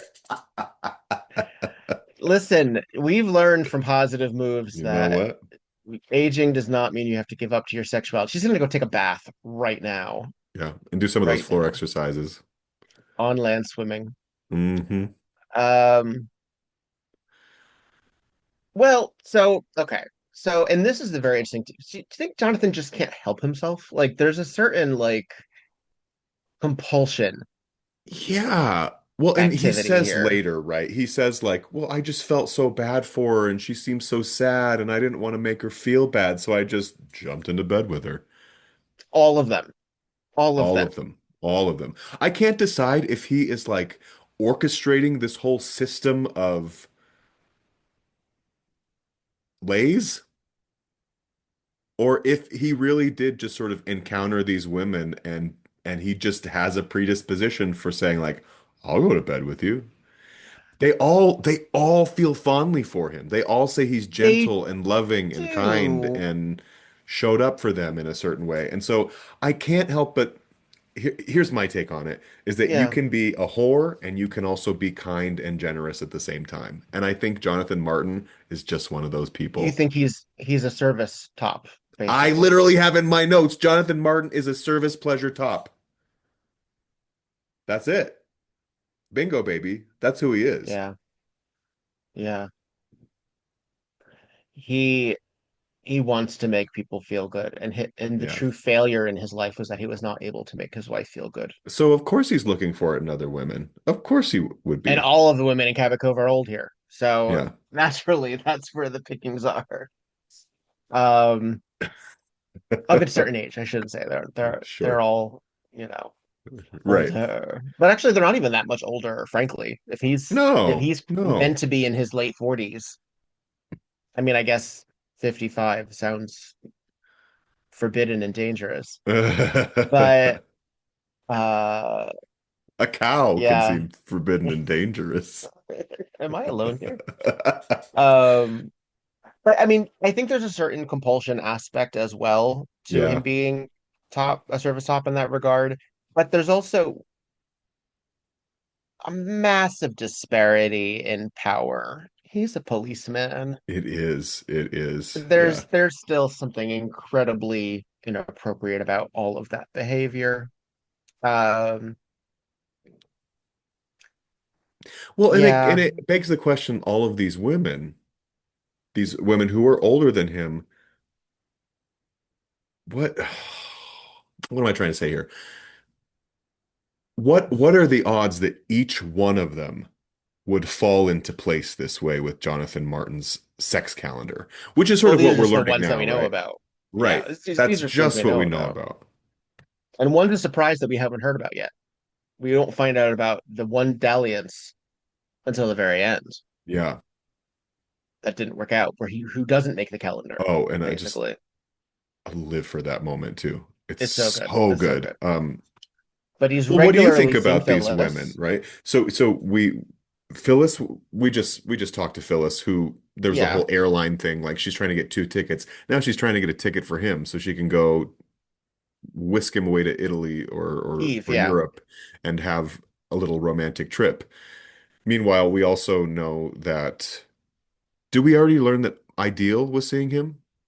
we're just about to, and I was going to open us Oh, up to hearing yeah, Loretta explain it yeah. because Loretta didn't seem to know that already, and I'm curious what you think about that. So let's hear. Tupper? Miss Beagle, what can I do for you? After you left the shop the other day, I got to thinking about how this was a murder investigation, and I decided I had better tell you the truth. The truth, ma'am? You know, I'd be the last person in the world to gossip about my clients. You don't have to worry about betraying a confidence. We already know about Jonathan and Eve Simpson. Eve? But that's old news. I'm talking about Ideal Malloy. Monday the 13th, 8:30. So did Loretta not know until that recently, or was she just holding on to that? About Ideal, Yeah, I think Loretta knows all of it. I I think think Loretta Loretta knows all of it. knows, and I think that's part of what happens later with Loretta is really kind of poignant and lovely and sad in a way. But we'll talk about it when we get to it. But I think she knows. I think she knows at least of the women who exist in her parlor. She knows all of those women are having some kind of fling with Jonathan. And that's part of her power as Grand Dame, right? Hmm. Hmm. That's how Hmm. she can manipulate and puppet master these situations in her own little sort of small town political way. Well, and we also find out that she has a vested interest in Jonathan's womenizing because she has information on that as well. Yes. Um, and Phyllis admits that there was a code that was followed where every Right. single time somebody would call the station, they were basically saying, "Okay, I'm hot and ready for you." But it Uh, was and it was regular. It was sequential. right. It was like so Jessica and Amos, So, after this little revelation about Ideal, they start looking in the books and they say, "Oh shit, the call log is indicating that Ideal is calling in every Monday night. Eve is calling in every Tuesday night. Phyllis is calling in every whatever day." And it's interesting about Phyllis because Phyllis seems like a really grounded character. She seems to have a mhm, good head on her shoulders. She's responsible. The other women are painted a little silly in certain ways, right? Like mhm. they're characters. Phyllis feels like a person plucked off the street who you could trust and have a conversation with. They'd be totally normal. But she is also choosing to have a weekly affair date with Jonathan. Yeah, yeah. Well, and I also think that depending on what they were after in terms of Jonathan's, hateful club, uh, just the whacking, just make you wonder what he has going on and stuff. Um, I can imagine Eve having like aggressive sex like with him Yeah. just being like putting on the show being Uh-huh. very like and I can see Phyllis sort of being a little bit more rudimentary about it frankly just a little bit Hmm. more efficient in the regard like oh no Sure. we're seeing each other we're having a very just Right. two adults having a like sort of Right. fuck buddy situation not even a fuck buddy situation they don't talk I have a feeling and then Ideal I just sort of see like her showing like showing pictures of the grandchildren and talking about the this time here and going through this and oh did you hear about this and then some very soft snuggling Oh, I was gonna maybe say, yeah, she wants a big, strong man to put his arms around her and make her feel yeah safe and happy. And meanwhile, our so they all need him for something different. So something different he is satisfying every one of those needs. This is a mutable man in the bed. right and that's not to suggest also that he's not actively having sex with Ideal as well but Yeah. there's as a I don't know like whatever he's getting out of it, whatever he's finding fulfilling, they're also filling voids for him as well, Yeah. Yeah. because there is a nurturing aspect that he clearly wants to engage in Uh-huh. with his wife. There's a behavior that he wants to also be sexually wanted, Hmm. and he's not by his wife. So all of these women are also fulfilling needs within him. Well, he tries to romance his wife with roses and she throws it in his face. And Ideal would have He taken those wants roses. I know she would have put those in. She would have dried those things and hung them from the ceiling. So they go Look to at her in her little Ideal's. kitchen.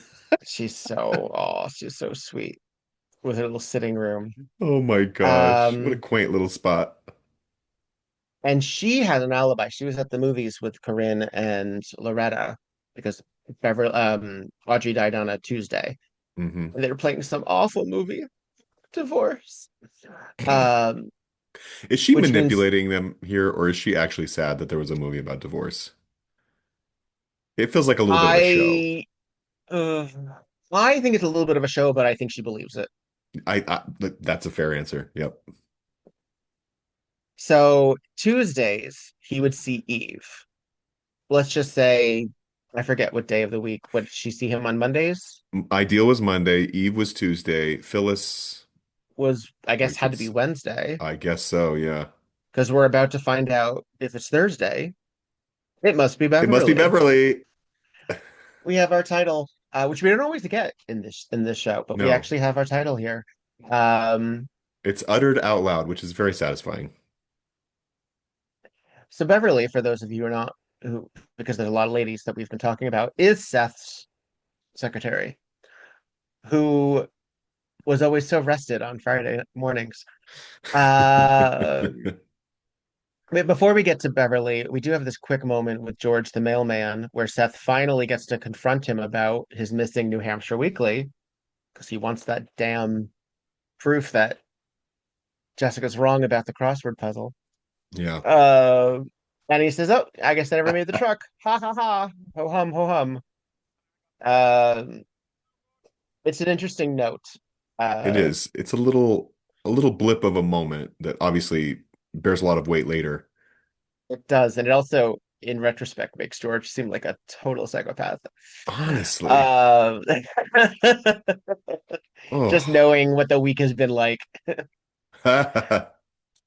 Oh yes, this is Now, when they reveal naturally, to Seth that Beverly is the Thursday night client. we have to. Yeah, we I do. think we have to. Yeah. Anybody from this town ever got their draft notices from World War II? Seth, is Beverly going to be in your office today? We need to talk to her. Beverly? What for? Well, Doc, seems your nurse was one of Jonathan's regulars. Beverly? Well, that is the most ridiculous thing I've ever heard in all my life. According to the logbook, if it's Thursday, it must be Beverly. Beverly? It was good, clean sex once a week. You go, girl. You know what? I'm gonna And go they over there and have some coffee. Cream and sugar? and she's not ashamed of it. No. And actually, it's her lack of shame that sort of deters Amos and Seth, right? Right. She's so upfront about it. She's so Yeah. direct.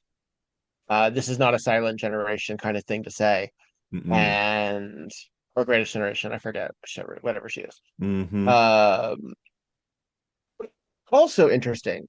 Ideal was under no understanding that Jonathan was going to leave his wife for her.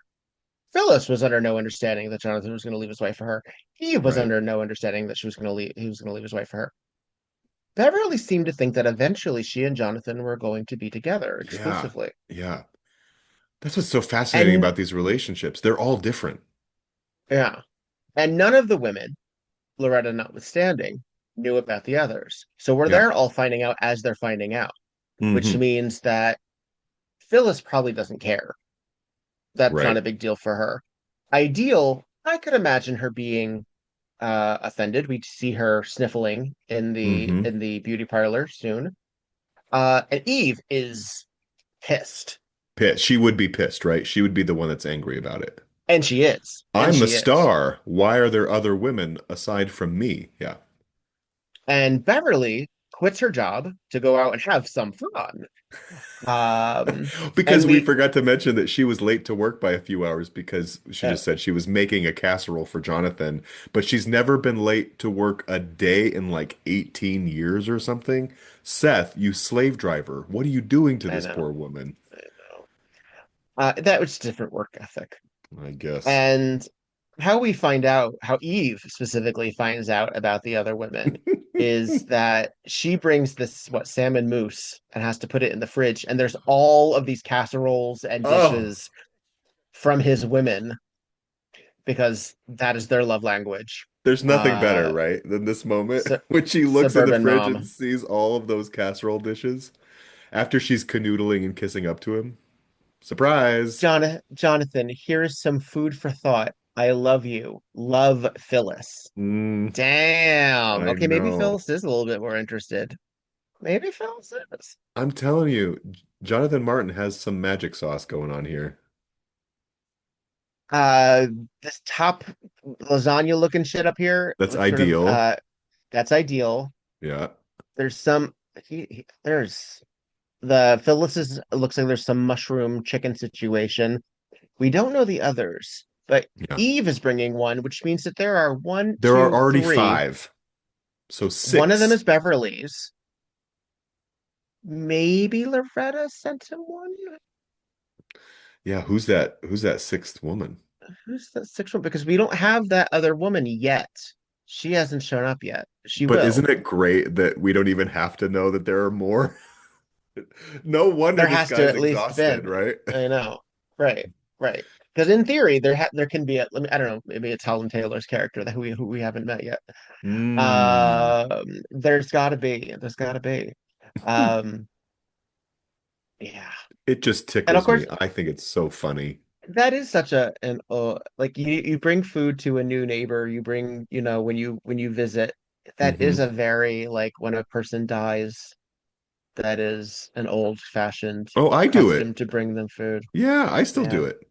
Well, you have an old-fashioned sensibility. So Oh I mean yeah. that's what I mean though, is that's such a caring way of showing someone. It's also a Yeah. really good lead. It's a good excuse to show up to show up for somebody.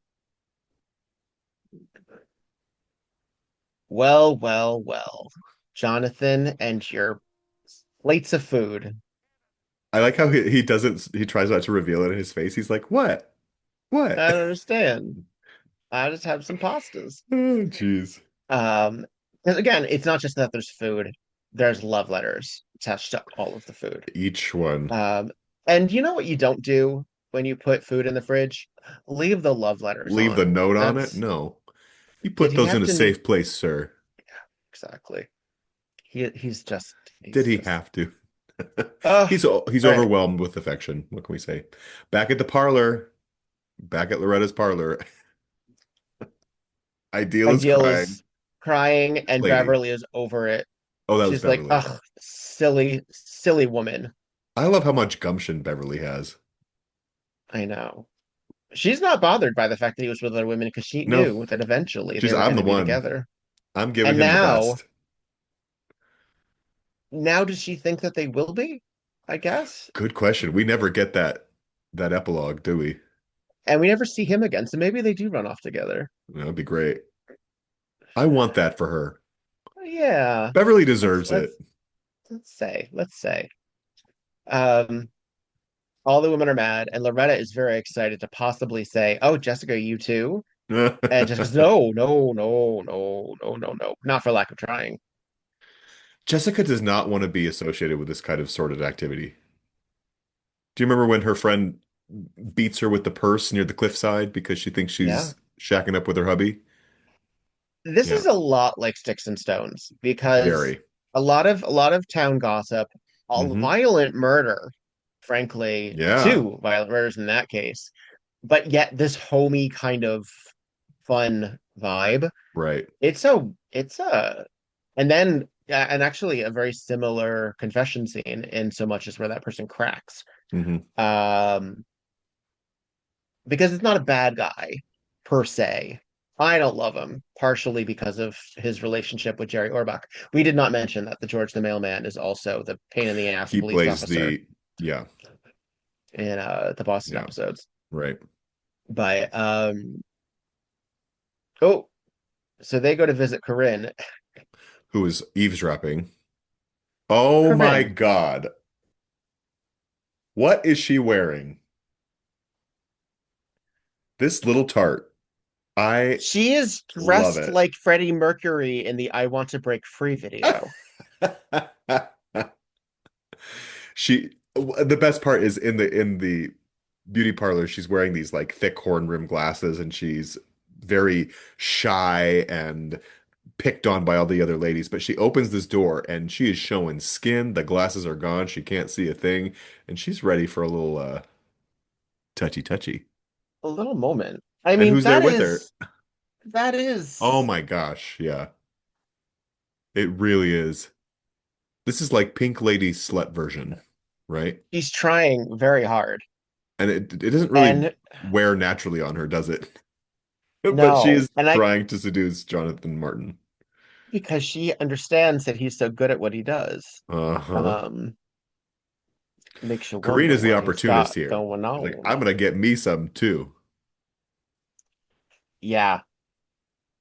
And she's I never been in the love that. logbook. I love that. I love that a woman reached out to a man because she's like, I want to get fucked. And he's good at it. Yeah. I want him.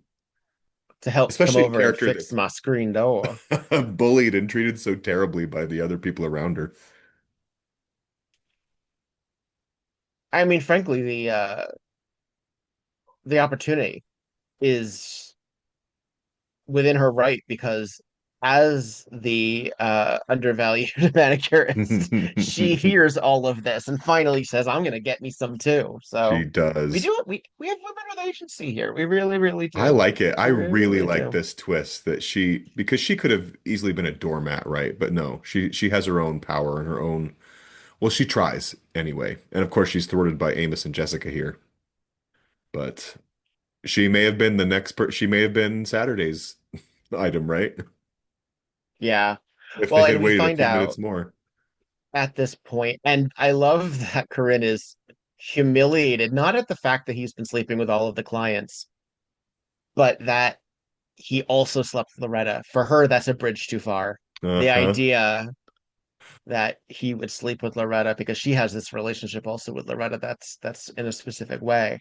Well, he doesn't say Um, they slept. We slept with Loretta. He said he went on a date with her.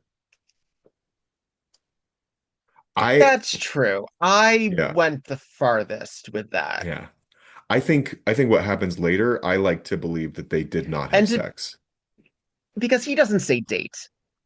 Amos says date. And Amos isn't going to say, "Did you sleep with Well, yeah, Loretta?" that's coded language, obviously. So, So I think if Loretta, and I think we're meant to believe that Loretta also, if she was so, and I don't know, this is also a really interesting element here because it paints Loretta as needy and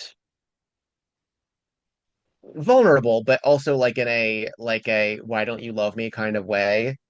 Because he suggests that he had sex with yeah. Loretta, or at least had a date with Loretta, some companionship, casual. Loretta wanted more, and he freaked out. She wanted to marry him. Oh, she was I've obsessed with him. He never. says she was obsessed with me. She kept sending me letters. She kept trying to contact me. Threatened to tell Audrey. And the thing is, Loretta never confirms that, frankly, No. because all of that is just to say Loretta might be a suspect.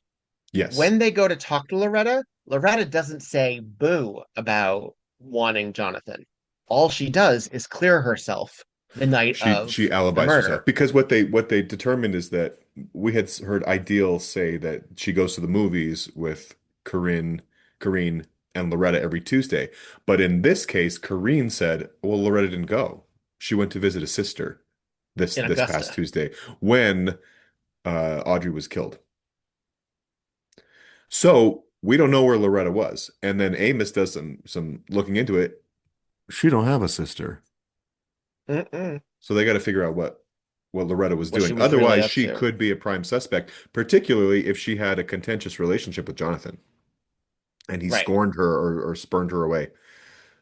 So And she in is theory, now at what point or how what long? minute mark are we at? Like 38 minutes or something like that. We are Something like, finally yeah. now getting another suspect. Yeah. How long do you think these dalliances have occurred? Do you think this is a couple of months? Like, because obviously, and when, like, we don't have a timeline of who started We first, who the don't. first one was. We don't. I think, Because the idea of him doing all of these in once a week all at once is a little unbelievable. well, Um, Seth did make a comment that when he saw him at the doctor's office, he's never seen a man so exhausted. So, I mean, come on. but because by the end of Audrey's life, he was seeing one of them about once a week. Yeah. Yeah. I But he have a didn't feeling start it off seeing probably them all grew at over once. many, many months. Like Many, maybe many it started months. with maybe it started with Phyllis and then it sort of Mm, worked over into it. You know what I mean? Who knows? yeah. And so, well, the reason I bring that up is because at some point or another, Loretta has to become cool as a cucumber about him because she's not showing any concern about him, frankly, by the time he's a suspect. In fact, Right. she's the one who casts doubt that he might, in fact, be the person who did it because Hmm. she said he was a time bomb, and yet we don't get any word from her directly that she was in love with Jonathan. No, she won't. We She only doesn't get say it. Jonathan's word. We can kind of piece together what's actually happened here based on what Loretta confesses now to Amos and Jessica, right? It's not that she has a sister that she was visiting. She was going to a doctor to get collagen treatments because she wants Is to that fatal? look a little fresher. Is that fatal? Amos, you dummy. Uh, Well, I suppose she's the oldest of the women, except maybe probably, Beverly. probably. Um, she's certainly older than Eve Simpson. She might be around the same age as Ideal, but she presents as Mother Hen to be older. hmm She's And she she's goes she's to an grand, but she's fragile yeah. in some ways, right? And I think this feels like a very human addition in this script, and I'm glad it happened because this is so much fun, right? This whole episode is so much Mm, fun. There's so much comedy, but this is a moment of like, oh, this woman had feelings for this guy, and while he continued seeing everyone else, he didn't want to see her anymore. And what kind of feelings did that inspire in her? Insecurities about the way she looks.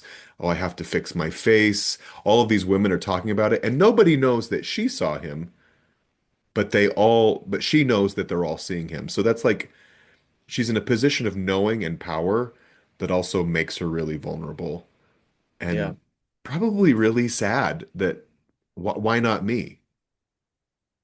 Well, it's a brilliant way to talk to her as a suspect and have her look in the mirror because the clue Yeah, is on the mirror. And it's a really great indirect way of getting us there. right. And it's very smart. It's just very, Oh, very it's smart it's writing. beautifully written. Yeah. I mean, because we get not only we see the lottery ticket clues punched next to her mirror while she's looking at her face, talking about essentially her what we have to assume is one of her biggest insecurities. Well, aging. Yeah, getting old. Yeah, Yeah. yeah. It's Well, it's and she really even sad. I says, want she to give her a says, hug like Loretta, you're well, cool. because We love you, girl.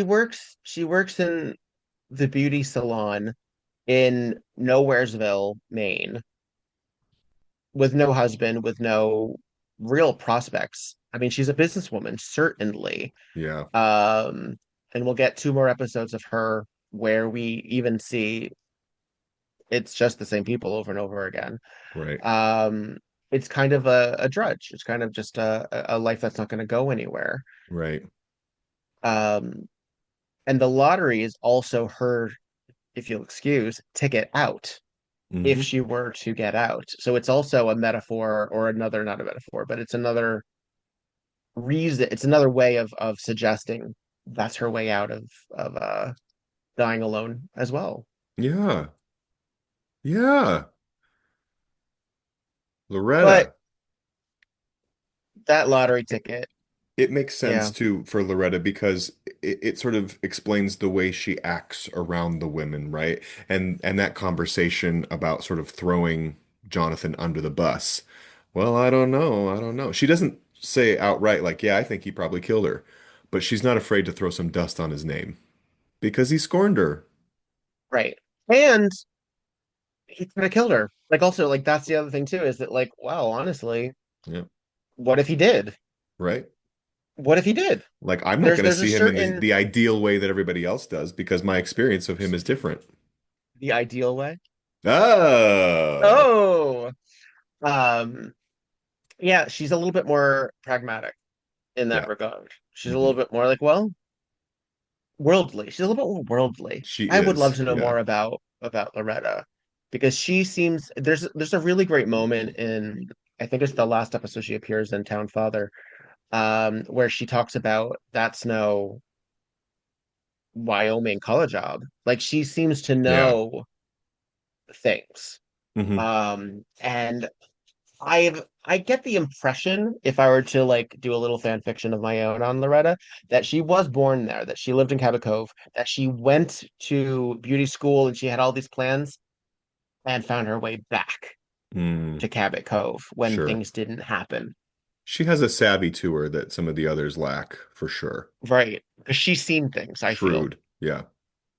And yet it didn't work She knows out. how the And world works. she's not necessarily as despondent as Audrey is. No. She's a little bit more resigned to it, And a little bit more though. willing to sort of lord her knowledge of the world over her her Yeah, beauty it's still parlor within her minions, power. right? Yeah. It's what Yeah. she has. She's going to use what she has, and what she Hmm. has is the beauty salon in Yeah. which is the epicenter of talk, for one Right. thing. It's how you get information. She gets to be the person who controls that information in one Hmm. way or another. Hmm. And What do we say in Clue? Like she, how valuable information is, right? Mhm. Yeah. Yeah, yeah, yeah. So, well, the lottery ticket clue, speaking of, reminded Jessica of the day that George came to the salon with those lottery tickets from New Hampshire, Hmm. and Loretta had bought the last 10, and they're all numbered. And we saw, what, 32 on the bulletin board that Audrey put up. And guess what wasn't on the bulletin board when Seth was examining the body and Jessica and Tupper were talking? There was no lottery ticket on the board. Yeah. Plenty of coupons though, but no lottery ticket. No pictures of friends or family. Poor What a thing. sad, lonely life. What a sad, lonely life.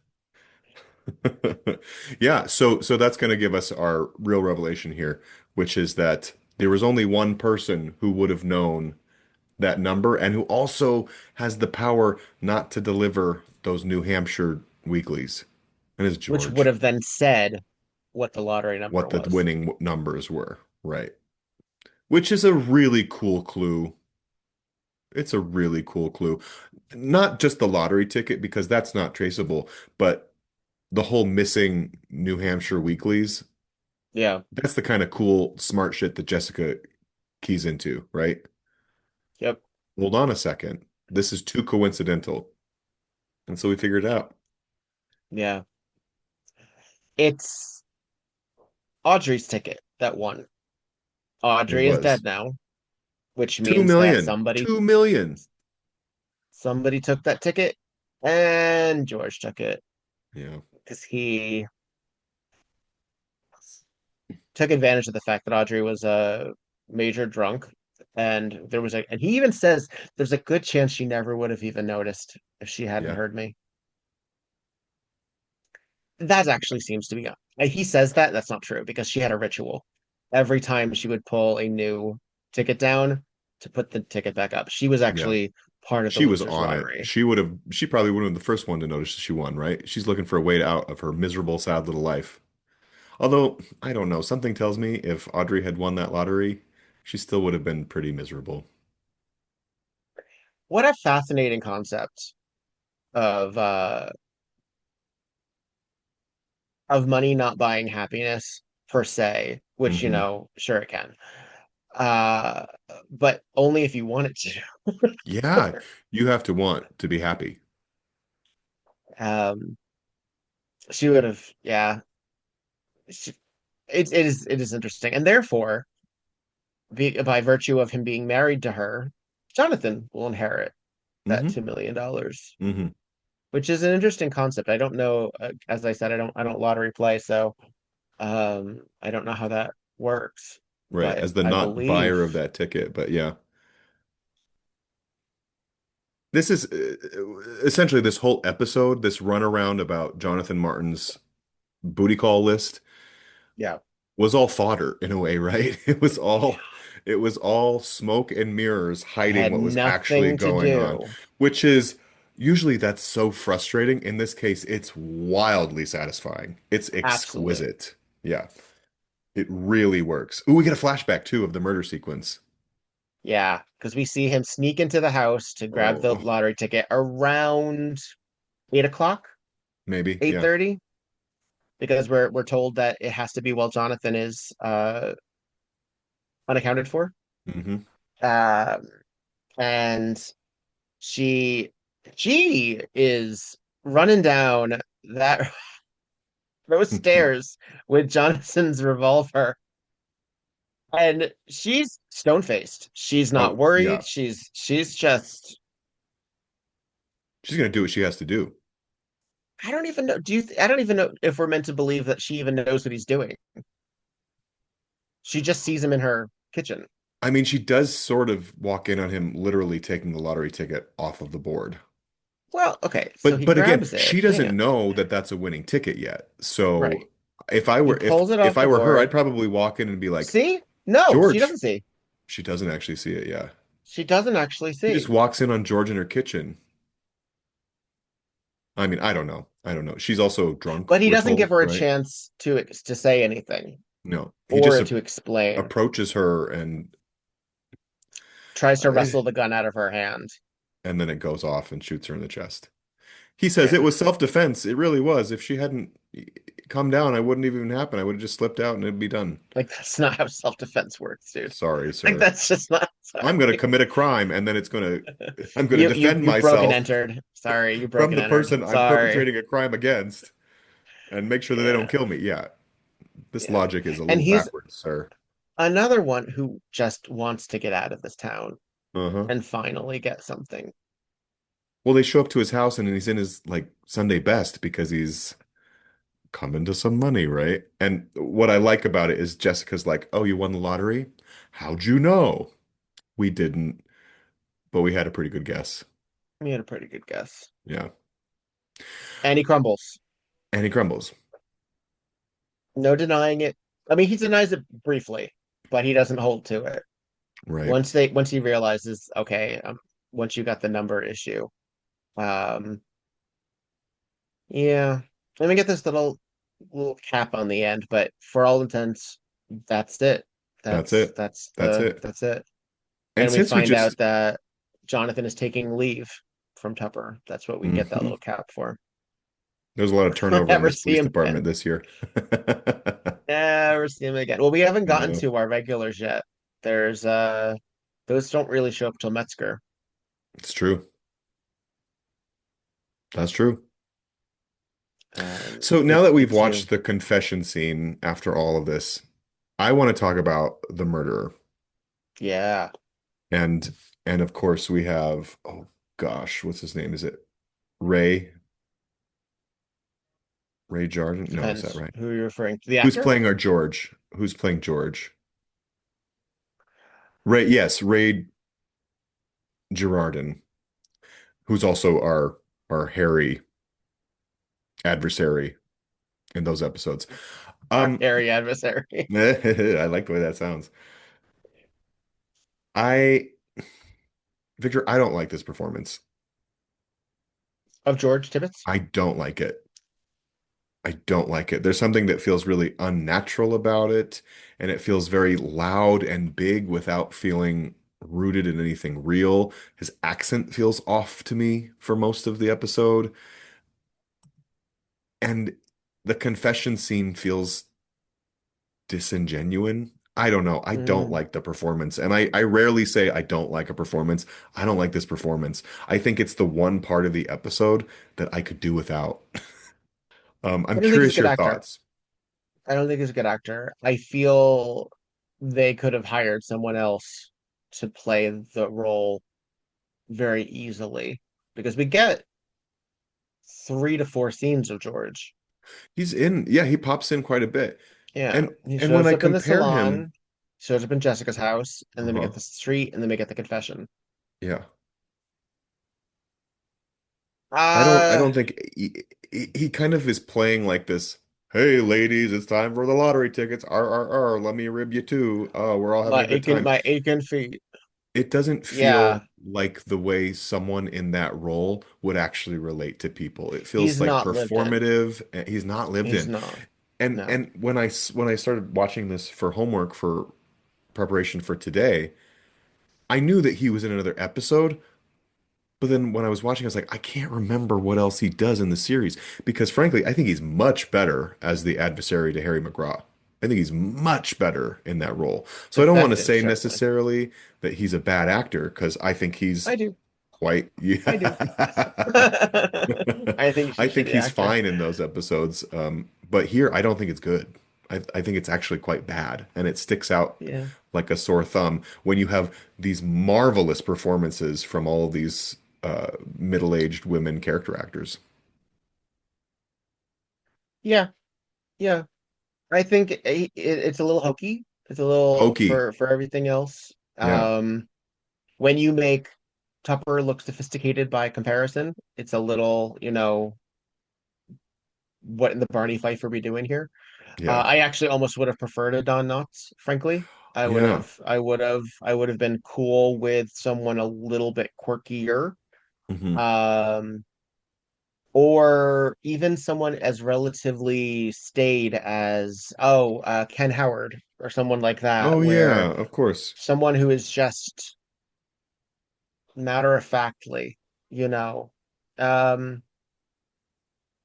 He doesn't like seem uh, like a small town simpleton, which he's kind of supposed to be. He doesn't seem particularly smart though. I don't know. It's just not a defined character for me. yeah. I, you can show up on Murder, She Wrote and do so much with so little. We've seen it before, right? We literally Mhm. have a one scene wonder category. And we've acknowledged people who weren't even like big names when we talk about that Sure. category. In this case, Yeah. you have someone who has four opportunities to show up and make an impression and fit into this world in a nice, comfortable way, and he doesn't. I think that's oddly appropriate considering how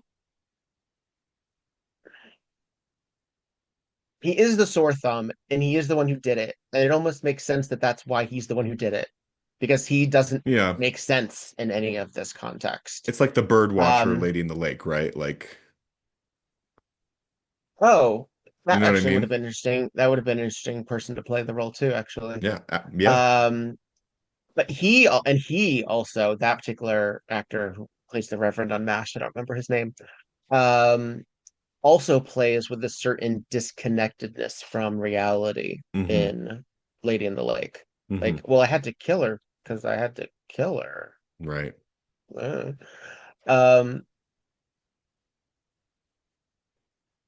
If we said yeah, that like he's playing it as a sociopath, that might make me believe it a little bit more because he is quite disconnected emotionally from the people around him. But I just don't buy it that it's that deep here. there is a type of human being in this world that I am repellent of. And it is the kind of guy that when they're all gathering together and they're a little bit louder than they need to be, Hmm. they're a little bit more hokey jokey and nothing lands. It's very flat. And the kind of person where it takes up all of the space and then says, "You're quiet. You don't talk a lot, do Oh, you?" geez. As Oh, if there's no. been any chance to. And I've been that person who's been told that I'm that not that I'm that person who takes up the space, but that I'm quiet because yeah. Um, but also I will say I'm a funny guy and most of what I say doesn't end up flat. So I think I have a little bit more charisma.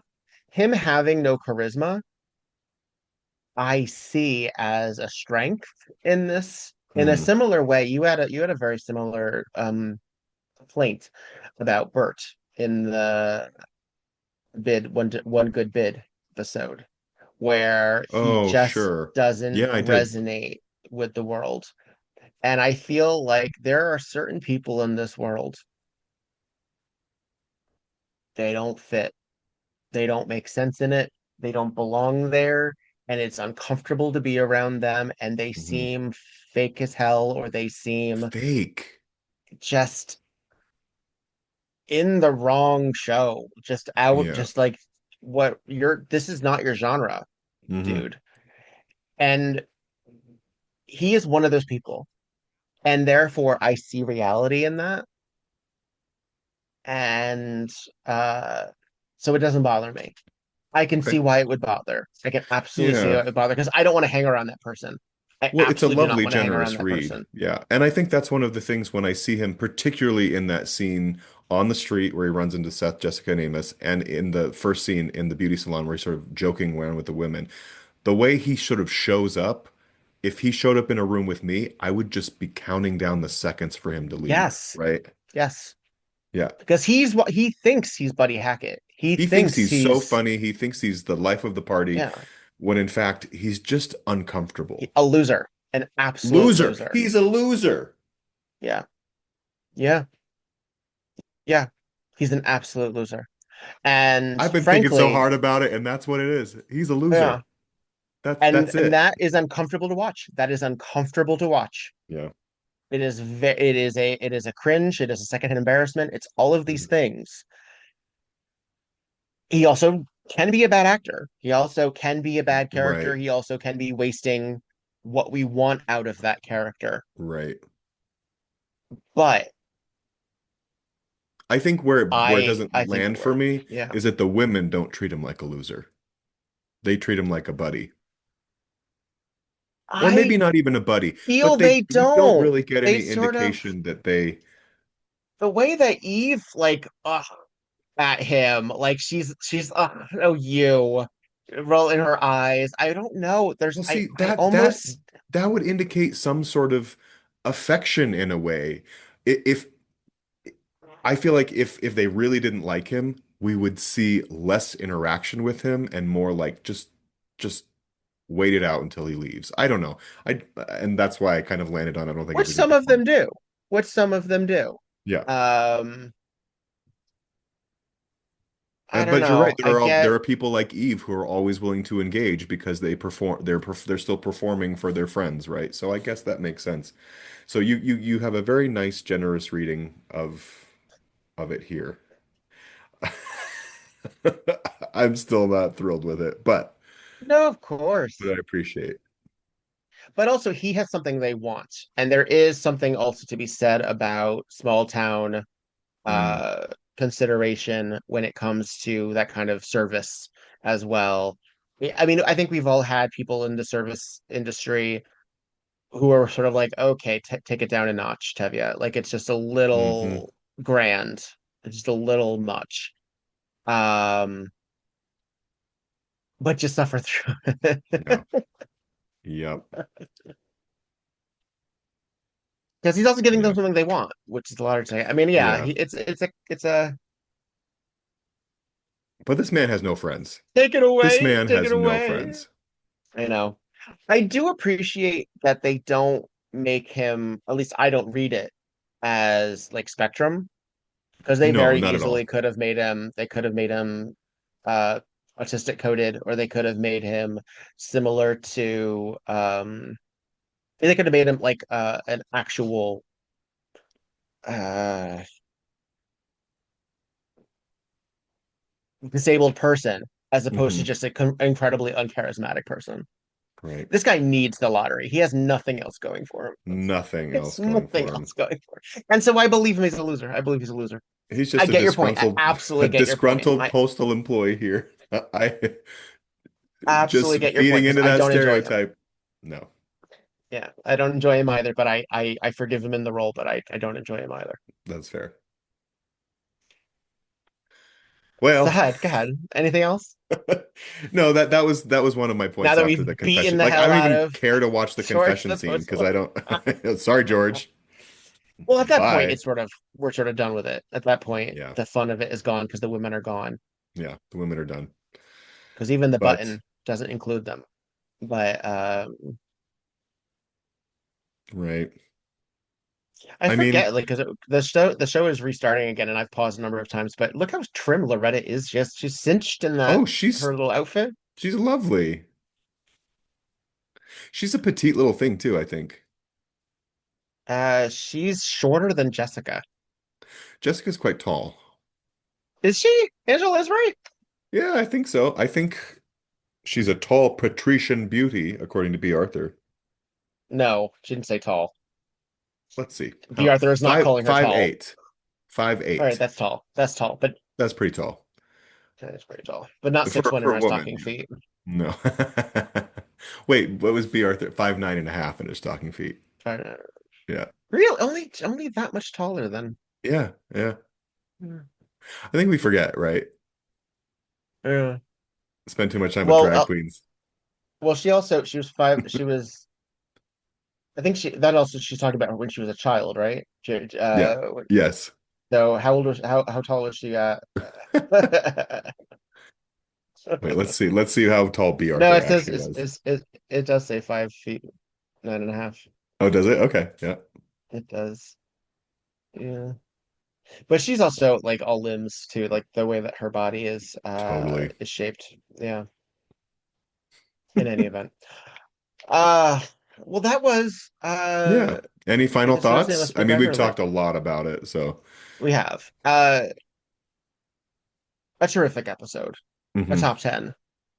One of the most satisfying, fulfilling, well-crafted episodes that we've seen yet, frankly. It's Hmm. high up there. It's funny, it's touching, it's scary at a certain point. Like there are some moments where there's legit tension. Yeah. Um, and I mean, I we're gonna get a couple more really great Cabot Cove episodes this season, Hmm. but it's a high contender for that title that we give at the end of the Hmm. year or the end of the Yeah, season for best Cabot Cove episode. definitely. It's really good. It's It's really really good. good. Yeah.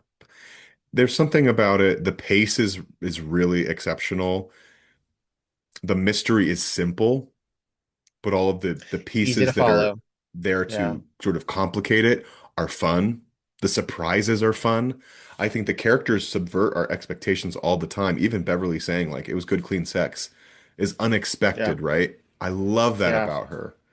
I love when a character who is generally coded to be something in media, particularly a character like a one-time shot as a guest star in one of these procedurals or weekly shows.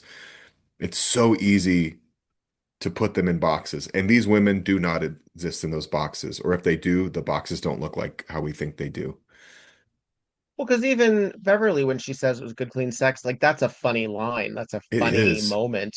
Hmm. But it's not a cartoon. No. There's still, Hmm. uh, it's not parody. You know what I Yeah, mean? totally. Um, Totally. and so and that this show rides parody sometimes. It teeters sometimes, particularly when it plays with class, particularly when it plays with Hmm. uh sex, frankly. When it plays Hmm. with sometimes it can get a little parody-ish. Yeah.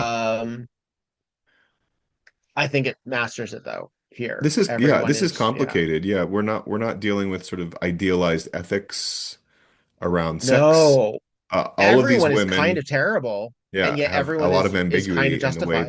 they deal with these things, right? Even someone like Jonathan Martin, who I feel like in another show or played even by another actor, we would leave this episode thinking, that son of a bitch. I don't. I Yeah, kind of root for him. I don't know what it is.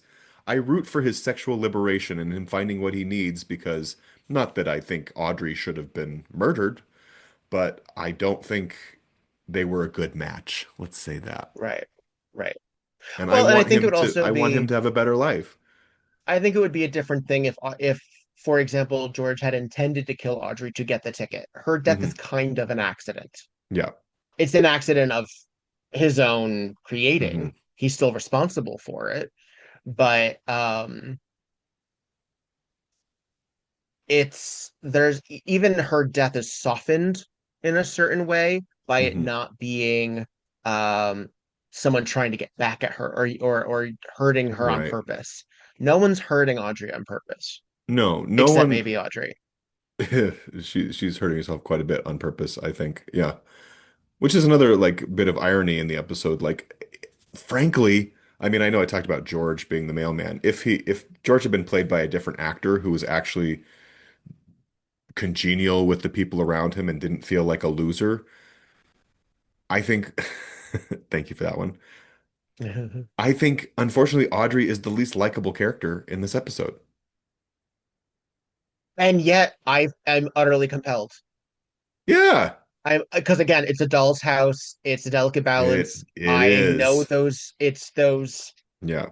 It's we love a bitch, Yeah. and And I love she watching her be a bitch too. yes It's exquisite, it's yes yummy, it's satiating. It feels good to watch her sort of spin out and do her little maroomba dance. What is it?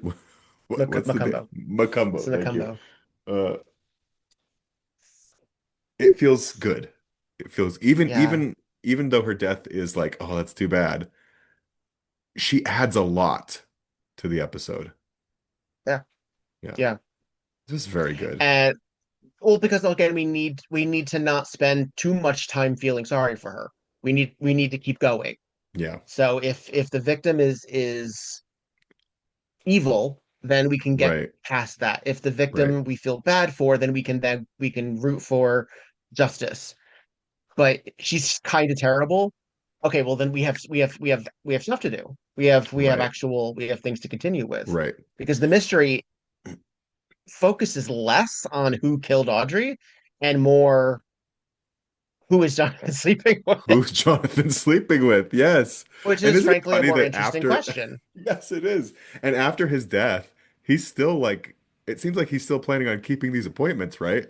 After Audrey's death, he's still planning on having a very full sexual calendar with these women. I'm like, it reminded me of that scene in Golden Girls where Rose is on the cruise with Arnie Mm. and she can't bring herself to sleep with him. But then he's like, you know what? Men can do it anytime. I It's know. like, Jonathan Martin I can feel do it bad about anytime. it, but at the Yeah. time I'd feel I terrific. feel terrific. Yeah. He patted a few bottoms. It feels real. It feels like that's kind of how human beings behave, right? And so I'm Yeah. kind of here for Jonathan Martin getting what he wants. And now he's off with his $2 million with I Beverly, know. See, he did a his one true service for love. all of these women and he was karmically rewarded. One true love. Well, and you With said something about like yeah. Audrey may be terrible, but she's not evil, right? Nobody's No, evil here. she's no. She's rude. She's clearly damaged. Yeah. And she's kind of an asshole. Hmm. Kind of assholes are not don't necessarily that's the thing. Every once in a while. Like I know it's that's what and actually that takes us back to what I was talking about at the beginning, as sort of like the complex antagonist and the Hmm. complex lead character who has to learn something through and therefore be fallible. She's fallible. They're all super fallible. This whole Very much show so. is riddled with fallible people. This is not the high level murder, right? Or No, secret keeping. These this are is all so sad. some kind of This is sloppy so people, right? like this end and Sins of Cabot Cove really show like the stakes are so pathetic. Yes. Like everyone is so like it's Yes. just yeah. So much I mean, and 2 million is self-importance for nothing. such Yeah, low two stakes. million is Yeah. nothing to sneeze at, but everything is so like Sure. I don't know. Yeah, it's everyone like, and that's the thing also is that the one of the strengths of the writing of the show is also that this could be an entirely different tonal change, Yeah. be a drama, completely be a drama Hell, it with a could be tonal almost change, SVU, right? Like, anything. yeah. Yeah, and I'd be into that too, frankly. Yeah. Um, but that's one of the things that again this show subverts that by being plucky Hmm. Yeah. and softens that to a certain degree and Hmm. therefore makes it accessible and therefore makes it a little bit more charming and therefore makes it more watchable Yeah. and again some of the best casting Best casting. this We side haven't even this side of really the Golden Girls. mentioned the competence of the actor playing Jonathan Martin here, who, despite all of these things that when reading it on paper, you should think poorly of him. He really turns it around. He really does play a gentle, lovable guy, right? Right. He's great. I think Yeah. he's great. And he's so unassuming. Like he like again, if this had been stunt casting or if he had been played by someone who was more recognizable, Hmm. perhaps things would have been it would have almost been distracting because he looks familiar. Like you know what it He is? Like he does. Yeah. looks it's not I don't even mean like because I've seen him in things. He looks like he looks lived in. He doesn't look like Yeah. But like an an idol attractive, and nice yet guy, right? Like if this guy walked into a fine. room, Yeah. I would think like, oh, Okay, that's so he's a not a 10.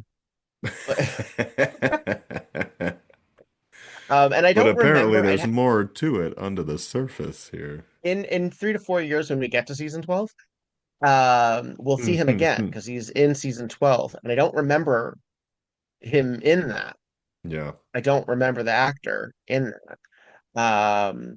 But I when we get there, I will be reminded of his role as Jonathan. And we'll see what he's like. Because Yeah. while he did work, A lot. I have Yeah. to admit, I've never seen Cactus Flower, even though I should, because Goldie Hawn is in it. I know, same. Um, I think he's opposite her in Cactus Flower. I believe. So that was probably Uh, the biggest role. He kind of looks in this episode, he reminds me a little bit of Shlomo Ziegler. sure, sure, I could see that. He kind of looks like him. He has a little bit of that almost like Mediterranean Italian Yes, yes. look to him. Yeah. But otherwise, Um, just a really unassuming, gentle, sweet ethnically dude. ambiguous, Yeah. sort of. Yeah. Yeah. Well, I think that's where I land. It's just that's exceptional. It was so much fun to yeah, watch. Sometimes the yeah. the the ones that we look forward to, the episodes we look forward to, are the ones that are lauded when I'm prepping or when we record. They sometimes it's a little bit of a letdown because I'm like, oh, because Mm, I'm looking at it when in you really more critical examine it, ways. yeah, Yeah, this is not yeah, one of those episodes. I actually love it more after talking about it and preparing for the episode. yeah. Next episode is Hollywood Tale. Frankly, it takes place on Hollywood. the set of a TV show. Yeah. It's another one which sort of is useful to provide contrast to Jessica as a hometown hero and then Hmm. her as a public figure, Hmm. because it shows that she's worthy of her ideas being stolen, that kind of thing. Yeah.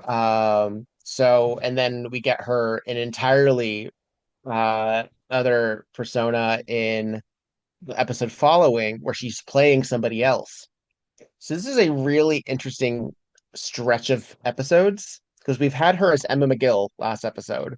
We Hmm. have her as the hometown hero, Miss Marple. Then we have her as like the Yes. public figure trying to solve things in the big city. Hmm. And then we have her undercover. It's a really cool stretch of Angela Yeah. Lansbury, That's a lot of hats. really, really doing lots of cool stuff. Yeah. So this is a very satisfying season thus far. It And I don't is. even love Yeah. the next episode, but it's a really cool. I Hmm. mean, when you put it between Thursday and Trouble in Eden, which is the sex worker episode, Yeah. it sort of lands funny, Hmm. but looking at it objectively,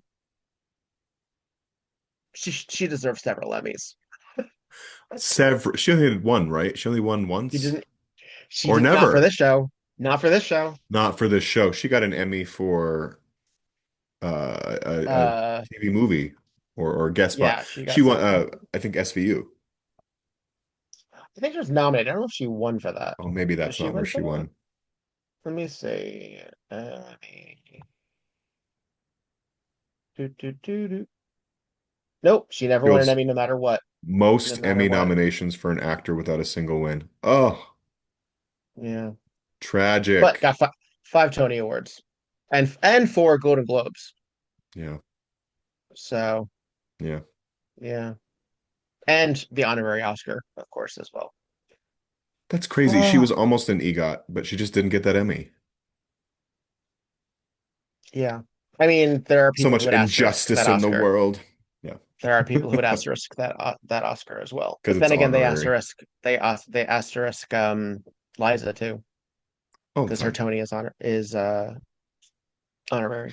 Well, and frankly, there are just not enough of those awards to give out for the people who really deserve it for their work. Oh yeah. Oh, every year when I do the Silver Tusk Awards, Hmm. I post actors and musicians and public figures who never won in the fields that they Yeah. are stars in to Yeah. remind people that it's just not always in the cards. It Right. just there's just not enough It's just the way it slots. falls sometimes. And It's almost like sometimes catching the people, current is more important than actually doing the good work when it comes to awards, but right. you should still do the good work. And I kind of feel that while I understand about giving awards in the moment, Hmm. I I kind of feel like you should wait I feel like the idea of giving an Oscar 10 years later actually makes a lot of sense to me. Oh yeah. What lives So, longer? right. What Yeah. has And we talk about that even with sturdier sea legs? Drag Yeah. Race Queens. Yeah. So, in any Oh, for event, well, that sure. that was Thursday. That was Beverly. That was pretty great. She's the one, Beverly. She did Ah, it. She she got what did she it. needed. Titular role. The titular role. Beverly deserves it. Shall we call Well it? then, let's call it. Yeah, All we've right. Well, spoken for long enough. no, 2 hours passed, and if not more. Yeah, more.